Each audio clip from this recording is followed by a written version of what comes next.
ওয়াবতাগু মিন ফাদলিল্লাহ, নামাজ আদায় করা হয়ে গেলে মসজিদে বসে দুনিয়াবি খোশ গল্পের ভিতরে মশগুল হয়ে না, অন্য কোনো কাম কাজে জড়ে পড়ো না। চলে যাও তোমার কাজে তুমি চলে যাও, ব্যবসায় চলে যাও, চাকরিজীবী ডিউটিতে চলে যাও, শিক্ষক মণ্ডলী তোমার শিক্ষালয় বিদ্যালয় চলে যাও, কৃষক তোমার মাঠঘাটে চলে যাও। এভাবে আল্লাহর হুকুম আসছে, সেই হুকুম পালন হিসেবে আমি আবার নামাজের পরে দোকানে চলে আসব। তাহলে এই দোকানের পিছনে 1 নম্বরে দোকান পরিচালনা করবে সত্য সঠিকভাবে, 2 নম্বরে উদ্দেশ্য থাকবে এর থেকে হালাল রুজির উপার্জন করব। ক্বালা রাসূলুল্লাহ সাল্লাল্লাহু আলাইহি ওয়াসাল্লাম, কাসবুল হালালে ফরিদাতুন বাদাল ফরিদা, আল্লাহর সকল ফরজ বিধান পালন করার পরে, আল্লাহর সকল ফরজ বিধান পালন করার, বলেন পালন করার পরে ফরজ বিধান নামাজ, ফরজ বিধান রোজা, ফরজ বিধান হজ, ফরজ বিধান যাকাত, ফরজ বিধান পর্দা, ফরজ বিধান সত্য কথা, এই জাতীয় ফরজ বিধান যেগুলো আছে এগুলো পালন করার পরে আল্লাহ রসুল বলেন কাসবুল হালালে ফরিদা, কাসবুল হালালে ফরিদা, হালাল রুজি উপার্জন করা ফরজ। আমি সেই উদ্দেশ্যে আসছি দোকানে ব্যবসা বাণিজ্য করব। আল্লাহ নবী বলেন এই জাতীয় ব্যবসায়ী যারা আছে তাদেরকে কিয়ামতের ময়দানে আল্লাহ পাক নবীদের সাথে, শহীদদের সাথে, সিদ্দিকিনদের সাথে, নবীদের সাথে, বলেন কাদের সাথে? শহীদদের সাথে, সিদ্দিকিন, আবু বকর সিদ্দিকের মতো সিদ্দিকিনদের সাথে বিনা হিসাবে আল্লাহ তাআলা জান্নাতে পাঠিয়ে দিবেন। ব্যবসাটা আমি মনে করি সম্পূর্ণ দুনিয়া, এই দুনিয়াটাকে আপনি ইবাদতে পরিণত করতে পারেন, আখিরাত বানাইতে পারেন, তার সাথে যদি নিয়তটা খালেস রাখেন। আমি দান করব, টাকা পাবো কোথায়? ব্যবসার মাধ্যমে মোটা ইনকাম হবে, আমি সময় মতো জাকাত দেব, আমি কোরবানি করব, আমি হজ করব, গরিবরা আসবে, মিসকিনরা আসবে, মাদ্রাসার মাহফিলের কালেকশন হবে, ওই দিন আমি মোটা মোটা দান করব, এই আশা আমি ব্যবসা বাণিজ্য করে বড় হচ্ছি। তাহলে আপনার সারা জিন্দেগির ব্যবসা সম্পূর্ণ ইবাদত হবে, আর নবী আর শহীদদের সাথে, সিদ্দিকিনদের সাথে জান্নাতি হবেন। একে বলে কামিন আমালি নিতসাওয়ারু বিসুরাতিন আমালিদ দুনিয়া সুম্মা ইয়াসিরু মিন আমালিল আখিরা। পুকুর খনন করেছেন দুনিয়ার প্রয়োজন মেটানোর জন্য, নিয়ত থাকবে এর ভিতরে মাছ ছাড়বো, আর এর ভিতরে যে ভালো পানি হবে শুধু আমি একা ব্যবহার করব না, আমার এলাকার প্রতিবেশী সকলে তো পুকুর খনন করতে পারে না, যারা গরিব মানুষ পুকুর খনন করতে পারে না, আমার পুকুর থেকে পানি নিয়ে তারা পানি ব্যবহার করবে। আমি সুন্দর একটা টিউবওয়েল দেব, এটা নিছক দুনিয়ার প্রয়োজনের জন্যে, দুনিয়ার প্রয়োজনের জন্য টিউবওয়েল, আমার এই টিউবওয়েলে ভালো পানি হবে, আমিও ব্যবহার করব, আশপাশের মানুষকে ব্যবহার করার অনুমতি দেব, সুযোগ দেব। তাহলে এই দুনিয়ার সব কাজগুলো আপনার জন্য সদকা হিসেবে আল্লাহ পাক লিখে দিবেন, সদকার খাতায় লেখা হয়ে যাবে। পুকুরে যত পানি মানুষে খাবে, নিয়ে যাবে, পানি ব্যবহার করবে, সব আপনার আমল নামায় দান আর সদকা হিসেবে লেখা হয়ে যাবে। যেদিন মাছ ধরবো পুকুর থেকে, ঘের থেকে, সেদিন গরিবরা আসবে, তাদেরকে কিছু মাছ টাছ দিয়ে দেবো, মাদ্রাসায় কিছু মাছ দিয়ে দেবো, এতিমখানায় কিছু মাছ দিয়ে দেবো। এমন নিয়ত করে আপনি দুনিয়ার পুকুর খনন করবেন, আর এই পুকুরে মাছের চাষ করবেন, ঘের বেড়িতে মাছের চাষ করবেন, এই দুনিয়া সম্পূর্ণ আপনার ইবাদতে পরিণত হয়ে যাবে। পক্ষান্তরে নবী পাক বলেন ওয়াকাম মিন আমালিন ইউতাসাওয়ারু বিসুরাতিন আমালিল আখিরা সুম্মা ইয়াসিরু মিন আমালিদ দুনিয়া বিসুইন নিয়াহ। আবার দেখা দৃষ্টিতে অনেক কাজ আছে যেই কাজগুলো দেখতে একেবারে খালেস দিনের কাজ, এর মধ্যে কোনো ভেজাল নাই, 100% দিন মনে হবে, অথচ ওর পিছনে নিয়ত যদি খারাপ থাকে, দিনের এই কাজটা তোমার আখেরাতে 1 পয়সাও কাজে লাগবে না, এইটা সম্পূর্ণ দুনিয়ায় পরিণত হয়ে যাবে। যেমন তুমি মসজিদ বানাইছো, মসজিদের চাইতে দিনের আর বড় কোনো কাজ হতে পারে না। প্রাতিষ্ঠানিকভাবে সবচাইতে ভালো কাজ হলো মসজিদ বানানো। কথা বলেন ঠিক ঠিক না? মসজিদ হলো কার ঘর? আরো জোরে, আল্লাহর ঘর। আল্লাহর ঘর বানাই দিলে নবী পাক বলেন মান বানা মসজিদাল্লাহ বানাল্লাহু লাহু বাইতান ফিল জান্নাহ। যে ব্যক্তি আল্লাহর ঘর মসজিদ নির্মাণ করে, আল্লাহ তাআলা তাকে জান্নাতের মধ্যে একটা বালাখানা বানাইয়া দেয়। ইন্নামা ইয়ামুরু মাসাজিদাল্লাহি মান আমানা বিল্লাহ। আল্লাহ পাক বলেন যারা মসজিদ নির্মাণ করে, মসজিদ আবাদ করে, মসজিদের সাথে যাতায়াত করে, মসজিদের খেদমত করে, ফ্যানটা নাই লাগাইয়া দেয়, কয়েল প্রয়োজন লাগাইয়া দেয়, মোমবাতি নাই লাগাইয়া দেয়, লাইটটা কেটে গেছে কিনে দেয়, মসজিদে মাদুর নাই কিনে দেয়, মসজিদের ইট খসে গেছে সেটুকু সংস্করণ করে দেয়, ফ্লোরটা ভেঙে গেছে ঠিক করে দেয়। এক কথায় মসজিদের সাথে খেদমতে যারা লেগে থাকে, আল্লাহ পাক বলেন আমি তাদেরকে মোমেন ভুলে ঘোষণা দিলাম। আর যারা আল্লাহ পাক যাদেরকে মোমেন বলেছেন, আল্লাহ তাদের সম্পর্কে বলেন কদ আফলাহাল মুমিনুন, মোমেনরা সকলে সফল, মোমেনরা সকলে সফল। এই সফলতার প্রতিদান দিবেন আল্লাহ পাক ফিরদাউসি নুজুলা, সমস্ত মোমেনদেরকে জান্নাতুল ফিরদাউসে বসাইয়া আল্লাহ পাক নিজ হাতে 500 বছর পর্যন্ত মেহমানদারি করাবে। কাজেই মসজিদ বানানো অনেক বড় কাজ, কথা বলেন ঠিক ঠিক না? ইবাদতের ভিতরে প্রথম কাতারের, নফল ইবাদতের ভিতরে প্রথম কাতারের মসজিদ। এই মসজিদটা বানাইয়া যদি তার গায়ে নেম প্লেট লিখে দেন, অমকের বেটা অমক এত সালে এত টাকা ব্যয়ে মসজিদ নির্মাণ করেছে, এত সুন্দর একটা কাজ। আপনার বানানো মসজিদের থেকে মসজিদে নামাজ পড়া লক্ষ লক্ষ মানুষ কিয়ামত পর্যন্ত জান্নাতি হবে। আল্লাহর কসম, আপনি নেম প্লেটটা লাগানোর কারণে আপনি একটা নেকিও মসজিদের থেকে পাবেন না, একটা নেকিও আপনি মসজিদের থেকে পাবেন না। মসজিদ বানাইয়া এরপরে সভাপতি হওয়ার জন্য পাল্লা, আরে মসজিদ বানাইছি আমি, টাকা বেশি দেওয়া আমার, কাজে এর সভাপতি আমরা হব, বংশানুক্রমে আমার বংশেই সভাপতি আর সেক্রেটারি চলতে থাকবে। এই মসজিদে নামাজ পড়ে আর বেটারা ভেসতে যাবে, তোমরা কয়বা বেটা কিছুই পাবা না। কতক্ষণ না কা এন্নামালো কাম্মিন আমালির দশর বিসুরাতিন আমালিল আখিরা, দেখতে 100% আখিরাতের কাজ, অথচ এর ভিতরে আখিরাতের কিচ্ছু নাই, সম্পূর্ণ দুনিয়া। এটা আপনি করেছেন শিরিক ফিল ইবাদত। অথচ আল্লাহ পাক রব্বুল আলামিন বলেন ইবাদত করবা তো ইবাদতের মধ্যে শিরিক করবা না, ওয়ালা ইউশরিক বিইবাদাতি রাব্বিহি আহাদা। প্রত্যেকটা ইবাদত হবে একমাত্র কার জন্য? আরে ভাই বলেন কার জন্য? নামাজ কার জন্য? রোজা কার জন্য? মসজিদ কার জন্য? আজকের দান করছেন কার জন্য? 2000 ইট দিয়েছি, 5000 ইট দিয়েছি, হুজুর পাকের নাম কতি ভুলে গেছে। 100টে অনেক কয়জন কইছে, ওনার নামটা কই নাই। ওই পাশে যে মোহতান সাহেবের গলা চিপে ধরছে, ফিরে আবার যাই দেখিস তোর ইট দিয়ে কয় মাথা ফাটা বেলায় দেবো। বেটারা 2000 দেয়, তাকে নামে মার হবা, আর আমি 5000 দিচ্ছি, আমার নামে মার হওয়া নাই। আল্লাহকে ওরে মার থবা, একটা নেকিও পাবা না। তুমি 5000 ইট দিয়েছ কি জন্য? তোমার নামটা এলান হবে, তোমার নামটা জোরে সোরে মার হওয়ার সাথে বলা হবে। এ জায়গা মসজিদে ইট দিয়েও তুমি নেকি পাবা না। এর নাম শিরিক ফিল ইবাদত। কাজ করে সেখান থেকে মানুষের কাছ থেকে প্রশংসার লোভ করা, ভালো কাজ করে ধর্মের কাজ করে মানুষের কাছে প্রশংসার লোভ করা, এর নাম হলো শিরিক ফিল ইবাদত। চাচা আপনি তো আগে নামাজ পড়তেন না, এখন যে ভালোই নামাজ পড়েন। আর কতকালে নামাজ না পড়ে উপায় আছে, বাড়ি ভিটিকে জ্বালায়, তিকার কায়দা নাই, সেই বাড়ি থারি কায়দা নাই, মসজিদে না আইছে উপায় নাই, এই জন্যই দায় ঠেয়ে মসজিদে এসে, এই হলো ইবাদত। আপনি তো আগে দাড়ি রাখতেন না, এখন যে দাড়ি রাখেন, কয় যে দাড়ি না রাখলে মানসি কি কয় বুড়ো বয়সে। তাহলে যে দাড়ি রাখছেন, এই দাড়ি কার জন্য? রসুলের জন্য, আল্লাহর জন্য না মানুষের মুখ বন্ধ করার জন্য? এই দাড়ি রাখা হয়ে যাবে আপনার খাইজনি চুলকনি জাত, আপনি খাইজতি থাকবেন দাড়ি রাখলে বলে খাইজুয়ে। তে দাড়ি রাখার খাইজনি চুলকনি, আপনি খাইজবেন চুলকবেন, অথচ নেকি পাবেন না। কারণ এই দাড়ি আপনি আল্লাহ রসুলের জন্য রাখেন নাই, সুন্নতের মোহাব্বতে রাখেন নাই, এটা রাখছেন মানসি কি কবে সেই কথা ঠেকানোর জন্যে। আব্বা মারা গেলে 5টা গরু জবাই দিয়ে 5000 মানুষকে খাওয়াই দেয়া, এ কাজটা গুনাহ না নেকি? 5টা গরু জবাই দিয়ে খাওয়াই দিলি গুনাহ। আমার আব্বা মারা গেছে, আমার তৌফিক আছে, আমি 5 লাখ টাকা দিয়ে 5টা গরু কিনে জবাই দিয়ে মানুষকে খাওয়াই দেবো, তাহলে এটা গুনার কেস? এটা তো 100% নেকি, কোনো গুনাহ নাই, সাবধান। তবে 4 দিনের দিন করতে হবে, আর 10 দিনের দিন করতে হবে, আর 40 দিনের দিন করতে হবে, আর বাপের মৃত্যু বার্ষিকী টার্গেট করে সেই দিন করতে হবে, এইটা গুনাহ। আপনি এনি টাইম এভরিডে যে কোনো দিন আপনি করে দিতে পারেন, মানুষকে খাওয়াইলে নেকি হয়। আর হযরত উসমান রাদিয়াল্লাহু তাআলা আনহু বলেন, হুব্বিবা ইলাইয়া মিনাদ দুনিয়া সালাস, দুনিয়ার 3টে জিনিস আমার ভালো লাগে। উসমান বলেন 3টে জিনিস আমার ভালো লাগে।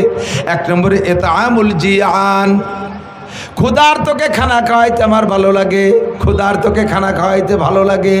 আপনি মেহমানদারি করবেন, আব্বা মারা গেছে, মা মারা গেছে, আপন কেউ মারা গেছে, তাদের ইসালে সোয়াবের জন্য আপনি অনুষ্ঠান করবেন, খানা খাওয়াবেন। তবে এর ভিতরে খাওয়াবেন কাকে? ইতআমুল জিয়ান, ক্ষুধার্তকে খানা খাওয়াবেন। না খাইয়ে রয়েছে যারা, তাদেরকে আগে ডাইকে খাওয়াবেন। কিন্তু এই খানার ভিতরে আপনি শিরিক করে ফেলেন।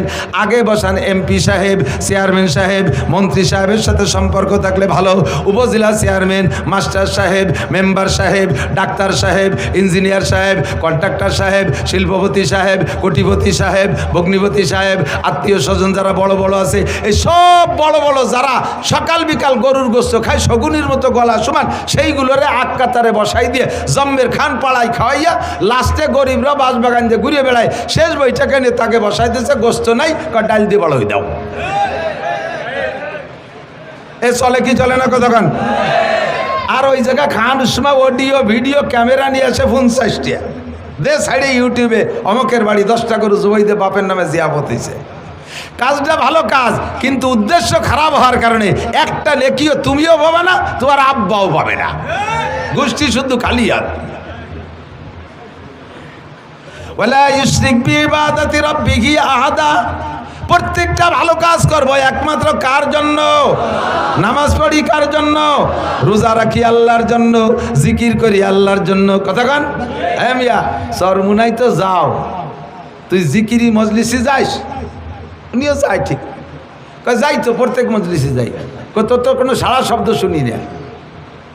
একসাথে জিকির করে, তার ভিতরে সারা শব্দ শোনে না বলে মনে করে যে যায় না। আপনি যান কয় কে, ওই যে জোরে জোরে যে শব্দটা শুনিস কার? জোরে জিকির যে শব্দ শুনিস কার? কলার জাড়ে জোরে জোরে জিকির করে মাইকে ডাইকে ডাইকে বিটাকে শোনাও, ওই জিকির করার গলা ফাটানো পর্যন্ত শেষ। একটা জিকিরের একটা শব্দরে তুমি নাকি পাবা না। জিকির হবে কার জন্য? শুদ্ধভাবে জিকির হবে লা ইলাহা ইল্লাল্লাহ, লা ইলাহা ইল্লাল্লাহ। জিকির যত গোপনে হবে আল্লাহর সাথে সম্পর্ক তত বেশি ভালো হবে। কতক্ষণ ঠিক ঠিক না? প্রত্যেকটা ইবাদত, যত নফল ইবাদত আছে সবগুলো গোপনে, যত ফরজ ইবাদত আছে সবগুলো ওপেনে। কাম মিন আমালিন ইউতাসাওয়ারু বিসূরাতিন আমালিদ দুনিয়া আমালিল আখিরা সুম্মা ইয়াসিরু মিন আমালিদ দুনিয়া বিসুইন নিয়াত। মাদ্রাসা করছি এর দ্বারা যদি আমার প্রশংসার লোভ হয়, মসজিদ করছি যদি প্রশংসার লোভ হয়, এই বয়ান বক্তৃতা করি এখানে যদি আমার প্রশংসার লোভ হয়, ওয়াজ করে নেমে যাওয়ার পরে আমার ভিতরে কামড় দেয়, আমি কান খাড়া রাখি, দেখি আজকের শ্রোতারা কি মন্তব্য কয়, কি কি আলোচনা করে। যদি শুনি যে আজকে ফাটাফাটি বয়ান হয়েছে, খুশিতে এসে ঘরের মধ্যে কই যে তাই তো গলা ভাঙ্গা, এই জন্যই তো ভালোই কথি পারলাম না, তাতেই এরকম হয়েছে। একজনকে কয় তোর চেহারাটি দারুণ দেখা যাচ্ছে, কয় তাই 3 দিন নাই নিয়ে 3 দিন গোসল করি নে, তাতে এরম দেওয়া আছে। গোসল করলে কিরম হতো, গলা ভাঙ্গে গেছে তাই আজকে ফাটাই দিছে, আর যদি গলা ভালো থাকতো তাহলে কি দিতাম। এই 2 ঘন্টার বয়ানে আপনারা হিদায়ত পাবেন। ইউহদা বিহি ওয়া লা ইয়াহতাদি। আমার বয়ানে হিদায়ত পেয়ে আপনারা জান্নাতে যাবেন, আমি বক্তা শূন্য হাতে জাহান্নামে চলে যাব।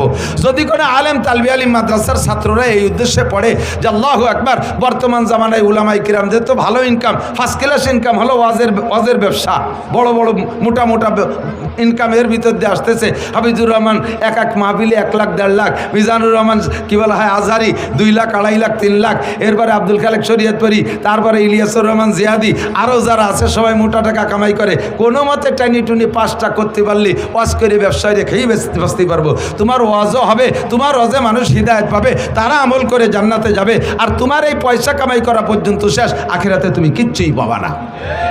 কাম্মিন আমালি ইউতাসাওয়ারু বিসূরাতিন আমালিল আখিরা। দেখতে আখিরাতের কাজ, অথচ তার পিছনে নিয়ত খারাপ হওয়ার কারণে আমি আলেম হইতেছি, পীর হব, দেশের মানুষ আমার কাছে মুরিদ হবে। পীর ব্যবসাটা বড় সহজ ব্যবসা। আরে আমরা বক্তারা 2 ঘন্টা আমরা খাইতে এই কামাই করি, ফাঁকি দিয়ে টাকি ধরে নিয়ে যাই না। এই ফ্যান চলতেছে উপরে, তারপরে ঘামিয়ে যাচ্ছি, 2 ঘন্টা খাইটে পিঠে গলা ফাটাইয়ে তারপরে কয়টা টাকা দেয়। আর পীরগে ব্যবসা কি কায়দা, সহজে বসে থায়ে জায়গায় বসে মুরিদরা মুসাফা করিয়ে বস্তা বইয়ে ডেলি দিয়ে চলে যায়। আমি যদি হুজুর হতে পারি বড় পীর হব, পীরও হবা হুজুরও হবা, তোমার কাছ থেকে মানুষে মুরিদ হইয়া আমল করে তারা জান্নাতে যাবে। তোমার ওই হাদি একা পর্যন্ত শেষ, তুমি এর দ্বারা আখিরাতে কিচ্ছুই পাবা না। কথা বলেন ঠিক ঠিক না? কাম মিন আমালিন ইউতাসাওয়ারু বিসূরাতিন আমালিল আখিরা সুম্মা ইয়াসিরু মিন আমালিদ দুনিয়া বিসুইন নিয়াত। এই জন্য নবী পাক হাদিস বলেন, আর বুখারী শরীফের একেবারে প্রথম হাদিস, ইন্নামাল আমালু বিন্নিয়াত। প্রত্যেকটা কাজ নির্ভর করে নিয়তের উপরে। আল্লাহ তাআলা আমাদের আজকের মাহফিলের ভিতরও নিয়তটা সহি করা তৌফিক দান করে, বলেন আমিন। বেশি কথা বলবো না, বেশি কথা বলবো না, যে কটা বলবো সে কটা মনে রাখার চেষ্টা করবেন। কিছু পুরনো আজ নিয়ে আসছি, কারণ সময় সাপেক্ষে কোরআন হাদিস তো আল্লাহ পাক আল্লাহ রসুল এমনভাবে সাজাইছে যা ১৫০০ বছর আগেও চলতো, আর লক্ষ বছর পরেও যদি দুনিয়া থাকে তাহলে একইভাবে কোরআন হাদিস প্রযোজ্য হবে। কথা বলুন ঠিক ঠিক না? চলবে কি চলবে না? তো এক এক সময় বলতাম, গতানুগতিকভাবে বলে গেছি। বর্তমান প্রেক্ষাপটে এসব কথাগুলো আমাদের সামনে, চোখের সামনে চলে আসছে। আজকে দুনিয়া আছে না নাই? বাংলাদেশ আছে না নাই? পৃথিবী আছে না নাই? এই পৃথিবী একদিন থাকবে না, এ ঘটনা সত্য না মিথ্যা? কিয়ামত হবে কি হবে না? ধ্বংস হবে না? কিয়ামত ৩ প্রকার। একটা হলো কিয়ামতে সুগরা, আর একটা কিয়ামতে উস্তা, আর একটা কিয়ামতে কুবরা। একটা হলো পার্সোনাল কিয়ামত, আর একটা হলো জাতিগোষ্ঠীর কিয়ামত, আর একটা হলো আন্তর্জাতিক কিয়ামত। এই তিনটা কিয়ামতে ইজা ওয়াকাতিল ওয়াকিয়া লাইসালি ওয়াকাতিয়া কাযিবা। কোরআনে সূরা ওয়াকিয়ার ভিতরে আল্লাহ পাক বলেন এই তিনটে ঘটনা ঘটবে, তিনটাই ঘটবে, আর তিনটা ঘটার মধ্যে কোনো সন্দেহ নাই। পার্সোনাল কিয়ামত হলো মাম্মাতা কদ কামাত কিয়ামাতুহু ক্বালা রাসূলুল্লাহ সাল্লাল্লাহু আলাইহি ওয়াসাল্লাম, নবী পাক বলেন যে যেদিন মারা গেল তার কিয়ামত সেদিন হয়ে গেল। তার কিয়ামত সেদিন, যে যেদিন মারা গেল তার কিয়ামত হয়ে গেল। ওই আন্তর্জাতিক কিয়ামত আমরা দেখব না, সারা দুনিয়া যে ধ্বংস হবে ওইটা হলো ইন্টারন্যাশনাল কিয়ামত। আন্তর্জাতিক কিয়ামত, এই কিয়ামত এ জায়গা যারা বসা আছেন, আমি কসম খেয়ে বলি, এ জায়গা যারা বসা আছেন ৬, ৫, ২, ৪ বছরে পোলাপান থেকে নিয়ে ৭০-৮০ বছরে বুড়ো যারা আছেন, আমরা এখানে কেউ সেই আন্তর্জাতিক কিয়ামত দেখব না। সে সময় আমরা দুনিয়ায় থাকবো না, ওটা দেখবে ওই সময় যারা দুনিয়ায় থাকবে তারা। কতক্ষণ? আর অবশ্যই এখন যারা আছি তারা অত হায়াত পাবো না। বলেন যে যদি আগামী শুক্রবারে কিয়ামত হয় তাহলে পাবো না কেন? মানে অত গুড় আইশ্বর না। আগামী শুক্রবারে কিয়ামত হবে না, কিয়ামত হবে মুহররমের 10 তারিখ। কয় তারিখ? তাহলে একটু কথা কয় না আমার সাথে। কয় তারিখ কিয়ামত? কয় তারিখ? আগস্টের 5 তারিখ। কিয়ামত কয় তারিখ? আগস্টের 5 তারিখে একটা কিয়ামত হয়ে গেছে, এটা হলো সেকেন্ড কিয়ামত। এটাকে কিয়ামতে উস্তা, একটা জাতিগোষ্ঠীর কিয়ামত। আর আন্তর্জাতিক কিয়ামত যেটা সারা দুনিয়া জুড়ে হবে, এটার তারিখ আল্লাহ পাক বলেন ইন্নাল্লাহা ইনদাহু ইলমুস সাআ। ওই কিয়ামতটার তারিখ একমাত্র কে জানে? আল্লাহ জানে। কথা বলেন ঠিক ঠিক না? তো মুহররমের 10 তারিখে কিয়ামত হবে। কয় তারিখ? এবং সেদিন শুক্রবার হবে। ৪-৫ বছর আগে সম্ভবত, আমার মনে হয় ৪-৫ বছর আগে এইরকম হঠাৎ করে ডায়েরি খুলে দেখি আর 2 দিন পর শুক্রবার, তাও মুহররমের 10 তারিখ। যে এই বারান কাবি উঠছে, আল্লাহ এইভাবে মিলিয়ে গেল, তাই তো আর থাকতে পারলাম না, কিয়ামত তো হয়েই যাবে। পরে আমি কোরআন হাদিস মিলেই দেখি কিয়ামতের আগে বড় 10টা ঘটনা ঘটবে। ওই 10টা ঘটনা না ঘটা পর্যন্ত কিয়ামত হবে না। যদি আল্লাহ সত্য হয় তাহলে তার রসুল সত্য, রসুল সত্য হলে তার হাদিস সত্য, তার হাদিস সত্য হলে এই শুক্রবারে কিয়ামত হবে না, এই কথাও সত্য। কথা বলুন ঠিক ঠিক না? তার ভিতরে একটা হলো দাজ্জাল আসবে। অরিজিনাল দাজ্জাল 1 চোখ কানা, অর্থাৎ 1 চোখ কানা আর 1 চোখ আছে। এ আবার দেখলে বোঝা যায় যে এই চোখটা কানা হয়ে গেছে, এইটা আছে, কিন্তু এর জায়গাটা তো রয়ে গেছে। কিন্তু তা না, এই দাজ্জালের পুরো কপালে মাত্র একটাই চোখ হবে। ওর ডান হাতে থাকবে দোজক আর বাম হাতে থাকবে বেহেশতে। আসলে উচিত ছিল কি, বেহেশতে কোন হাতে? ডান হাতে। আর দোজক থাকলে ওর বাম হাতে বেহেশতে আর ডান হাতে দোজক।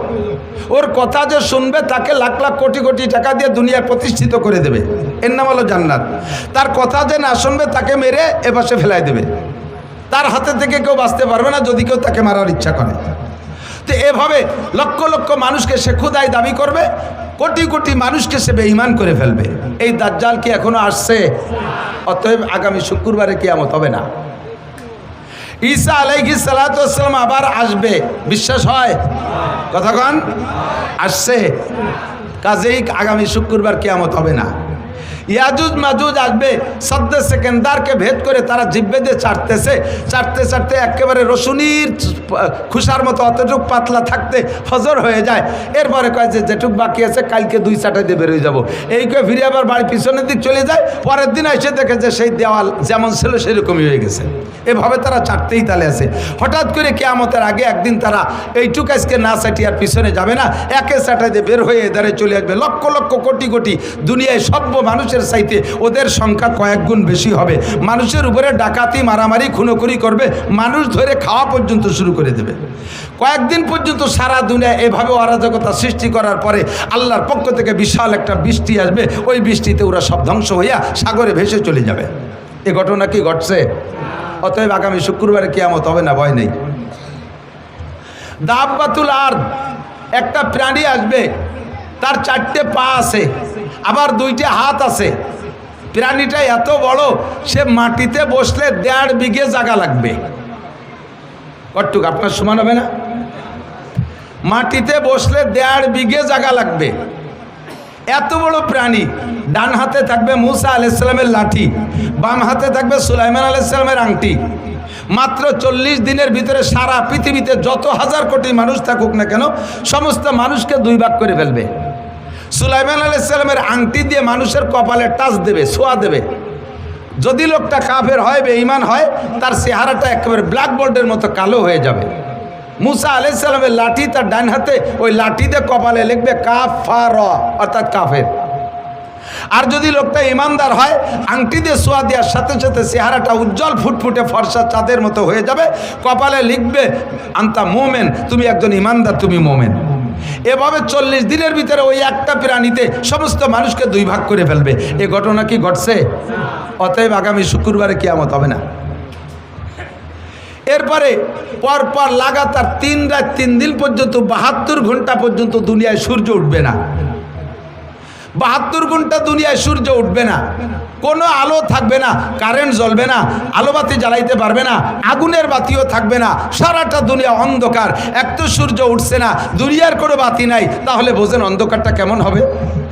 আর ওদিকে সূর্য যখন উঠছে না, মানুষে তখন ভীত সন্ত্রস্ত হইয়া কান্নাকাটি শুরু করে দেবে, পাগল হয়ে যাবে, পায়খানা করে কাজ শুরু করবে, পানি খুঁজে পাবে না। বিশাল একটা মিনি কিয়ামতের একটা পরিবেশ হয়ে যাবে। এই কান্নাকাটি করতে করতে করতে করতে পশ্চিম আকাশ থেকে সূর্য উঠবে। সূর্যটা এ পাশ থেকে উঠবে না, পশ্চিম আকাশ থেকে উঠবে। তবুও সূর্য যখন উঠছে, মনের ভিতরে কিছু একটা প্রশান্তি, যে আলো তো হলো। এরপরে এই সূর্যটা উঠতে উঠতে মাঝ আকাশে আসবে, আবার পশ্চিম আকাশে ডুবে যাবে। পরের দিন থেকে আবার নিয়মতান্ত্রিক সূর্য উঠবে। এই সূর্য যে ব্যাক হয়ে গেছে, ফিরে আসছে, এই ফিরে আসার পরে সমস্ত মানুষের ভিতরে চেতনা আসবে, আহা সর্বনাশ হয়ে গেছে। ওলামায়ে কেরামের কাছ থেকে শুনতাম সূর্য পশ্চিম আকাশ থেকে উঠবে। হাদিসে আসছে, আল্লাহ নবী বলেন সূর্য একবার পশ্চিম আকাশ থেকে উঠে আসার পরে আবার যখন ডুবে যাবে, এরপরে মানুষের যতই বুঝুক, এই বুঝে কোনো কাজ হবে না। আর তওবা করলে তওবা কবুল হবে না, কাহারও ঈমান গ্রহণ করা হবে না। এরপরে আবার নিয়মতান্ত্রিকভাবে সূর্য উঠবে, পূর্বাকাশ থেকে পশ্চিমে অস্তমিত হবে। বলা হয় এর প্রায় 120 বছর, তাও শিওর তারিখ না, প্রায় 120 বছর পরে ওই সূর্য উদয়ের ব্যাক সূর্যের পরে প্রায় 120 বছর পরে কিয়ামত হবে। ও দোস্তরের সময় এখনো বহুত আছে, বহু দেরি আছে। কাজেই আগামী শুক্রবার কিয়ামত নিয়ে কোনো টেনশন করি না। তবে কিয়ামত 3টা, একটা হলো ব্যক্তিগত কিয়ামত, এইটা যে কোনো সময় ঘটে যেতে পারে। কথা বলেন, পারে কি পারে না? এখান থেকে বাড়ি যাইতেও পারেন, নাও পারেন। ফজরের রক্ত পাইতেও পারেন, নাও পাইতে পারেন। আপনি চিন্তা করছেন আগামী রমজান মাসে চিল্লাই যাব, আরে ততদিন হায়াত আপনি পাইতেও পারেন, নাও পাইতে পারেন। যে ব্যক্তি যখন মারা গেল তার কিয়ামত তখন হয়ে গেল। আর একটা হলো মাঝারি কিয়ামত, মধ্যম কিয়ামত, এরে বলে কিয়ামতে বুস্তা। এটা হলো কোনো জাতি গোষ্ঠীকে তাদের আচরণে, তাদের অপরাধে, তাদের অন্যায়ের কারণে আল্লাহ পাক ওই জাতি গোষ্ঠীকে ধ্বংস করে দেয়। যেমন কওমে আদকে আল্লাহ তাআলা কিয়ামত দিয়েছেন, আদ কম শেষ হয়ে গেছে, কমে সামুদকে ধ্বংস করে দিয়েছে, তারা চলে গেছে, কমে লুতকে আল্লাহ ধ্বংস করে দিয়েছে, তাদের কিয়ামত গোষ্ঠী শুদ্ধ হয়ে গেছে। এমন করে এখনো পর্যন্ত হতে পারে কোনো জাতিগোষ্ঠীর আচরণে যদি আল্লাহ পাক অখুশি হয়ে যায়, ওই কমকে আল্লাহ তাআলা ধ্বংস করে দেয়। একে বলে কিয়ামতে উস্তা। আর একটা হলো কিয়ামতে কুবরা, অর্থাৎ সারাটা দুনিয়া ধ্বংস হবে। আল্লাহ পাক বলেন ইযা ওয়াকাতিল ওয়াকিয়া লাইসা লিওয়াকাতিহা কাযিবা, যেই ঘটনা ঘটবে ধ্বংস হবে, ওই ঘটনার মধ্যে কোনো সন্দেহ নাই। সেইটা কবে হবে সম্পর্কে সাহাবায়ে কেরাম জিজ্ঞেস করেছেন নবী পাকের কাছে। জিবরিল আলাইহিস সালাম আদম আলাইহিস সালাম থেকে নিয়ে কিয়ামতের সংবাদ দিয়ে আসতেছে। সব নবীরাই জিবরাইলের কাছে কিয়ামতের নির্দিষ্ট তারিখ চান, কিন্তু জিবরিল বলেন মা নাবি আলামা মিনাস সাইল, আমি তুমি জিজ্ঞাসাকারীর চাইতে এ বিষয়ে আমি অতটা বেশি ভালো জানি না। কিয়ামতের তারিখ আল্লাহ পাক আমাকে বলেন নাই, তবে কি জিবরিল আলাইহিস সালাম সব নবী রাসূলকে কিয়ামতের কিছু পূর্বাভাস বলে। আমিও মাঝে মাঝে বলে থাকি, এই হাদিস আপনাদের কাছে আমি বর্ণনা করেছি। দোস্ত, নবী পাক সাল্লাল্লাহু আলাইহি সাল্লাম বর্ণনা করেন হযরত আবু হুরায়রা থেকে হাদিস। আমি সির্ফ হাদিসটা তরজমা করে শেষ করে দেব, আপনাদের বেশিক্ষণ বিরক্ত করব না। হুজুর বলেন কি, এ যুবক আমার দিক, বুড়োরা আমার দিক, আওয়ামী লীগরা এদিক তাকান, বিএনপিরা এদিক তাকান, জামাত জাতীয় পার্টির সমন্বয় কেউ নাড়াচাড়া করবে না, খুব গেলবেন। যার ভিতরে দোষ আছে সে সেখান থেকে উঠে আসার চেষ্টা করতে হবে। যদি আমরা এই দোষগুলো থেকে উঠে আসতে পারি তাহলে দুনিয়ার হায়াত বেড়ে যাবে, দুনিয়ার হায়াত বেড়ে যাবে, দুনিয়াকে আল্লাহ তাআলা আরও লম্বা করে দেবে। আর যদি আমি আপনি এই দোষগুলো দোষী হয়ে যাই তাহলে আল্লাহ পাক দুনিয়ার হায়াতকে কমায় দেবে, দুনিয়াকে অতি তাড়াতাড়ি ধ্বংস করে দেবে। এই যে ঘটনাগুলো বলছি এগুলো টপ টপ টপ টপ করে কিছুদিনের ভিতরে তৈরি করে দিয়ে দুনিয়াকে আল্লাহ তাআলা ধ্বংস করে দেবে। আমি চাই না দুনিয়া ধ্বংস হোক তাড়াতাড়ি, আমি আরও অনেক দিন বেঁচে থাকতে চাই, আমি সুস্থ থাকতে চাই, আমি হালাল প্রশস্ত রুজি চাই, সম্মানের সাথে বেঁচে থাকতে চাই। কথা বলেন ঠিক কি ঠিক না? এই জন্য আমি দোয়ার সময় শিখিয়ে দেই, যখন দোয়া করবেন আল্লাহ আমারে হায়াত বাড়ায় দাও, শুধু হায়াত বাড়ায় দেওয়ার কথা বলবেন না। হায়াতের সাথে তিনটে জিনিস চাইবেন আল্লাহ, সুস্থতার সাথে, বলেন কিসের সাথে? ইজ্জতের সাথে, সম্মানের সাথে। 3 নম্বরে প্রশস্ত হালাল রিজিকের সাথে। এই তিনটে জিনিস আমার জীবনে অত্যন্ত গুরুত্বপূর্ণ। লম্বা হায়াত পাইছেন কিন্তু অসুস্থ, বারান্দায় পড়ে রয়েছেন 30 বছর, প্যারালাইসিসের রোগী, এই হায়াতের 5 পাইতেও দাম আছে। বউ ছেলে মেয়ে সব বিরক্ত হয়ে যায়। ছেলেরা মাঝে মাঝে মাদ্রাসায় এসে 5-7 হাজার টাকা দিয়ে কয় হুজুর একটা জালাল খতম পড়িয়ে দেন দি। আবার আমার আব্বা মোটে মরতিছে না, উজো হইও না, বাইটু হইও না। ছেলে মেয়ে বিরক্ত হয়ে যায়, বুড়ি খালি কয় তোরা একটা জালালি খতম পড়াই দিতে পারিস রে। এই কাইসিয়ে পাই দিয়ে আগিয়ে মুইতে তো বিছেন পাটি সব নষ্ট করে ফেলাই দিল, বুড়োর জ্বালায় রাত্রি ঘুমানোর কায়দা নেই। তাহলে এই 30 বছর হায়াতের 5 পাইরও দাম। সুস্থতার সাথে হায়াত চাই, সুস্থতা পাইছি কিন্তু এমন আকাম করছি যে রাস্তায় বেরোনোর কায়দা নাই। রাস্তায় যাওয়ার সাথে সাথে এই যে সেই মালেক মোল্লা, কেউ মালেক মোল্লা থাকলে তারা এবার খেবাই নিয়ে বেড়েন, আমি তো টুও কই। এই যে সেই জামাল, কোন জামাল? এই অর্থে বস্তাখানিক পেয়ে দিল। মুখের সামনে চোখের সামনে যদি এগুলো বলে দেয় তাহলে আর রাস্তায় হাঁটা যায় না। কথা বলেন ঠিক না? ও আল্লাহু আকবার। আমি হযরত ওমর ইবনে খাত্তাব রাদিয়াল্লাহু তাআলা একটা হাদিস শুনেছি ছোটবেলা মার কাছে। আমি ভাবতাম যে আমার মা মার বুদ্ধি দিয়ে বলে, মা বয়স বুদ্ধিমতী মহিলা, তাই তার জ্ঞান দিয়ে বলে। পরে হাদিস পড়তে যেয়ে দেখি আমার মা হযরত ওমর রাদিয়াল্লাহু তাআলা হাদিস বলেন।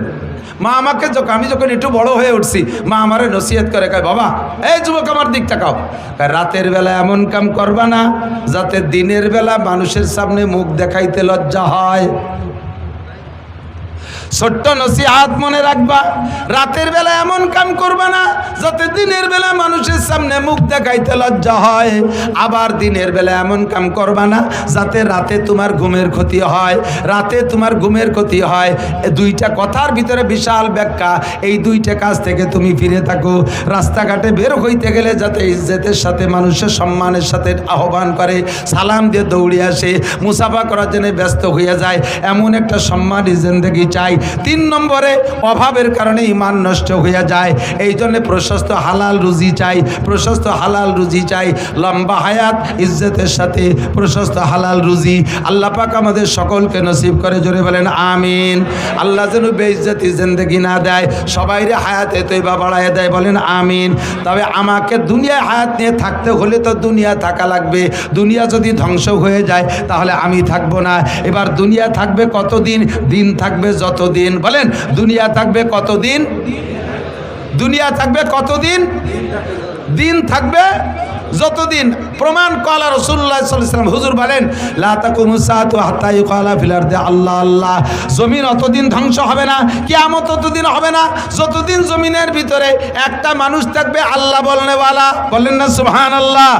এ ভাই, বর্তমানে দুনিয়া আছে না নাই? আছে কি আমেরিকার ক্ষমতা বলে, চায়নার প্রযুক্তির বলে, জাপানের প্রযুক্তির বলে, দাদা বাবুকে শক্তির বলে, আরে আমেরিকানদের শক্তির বলে?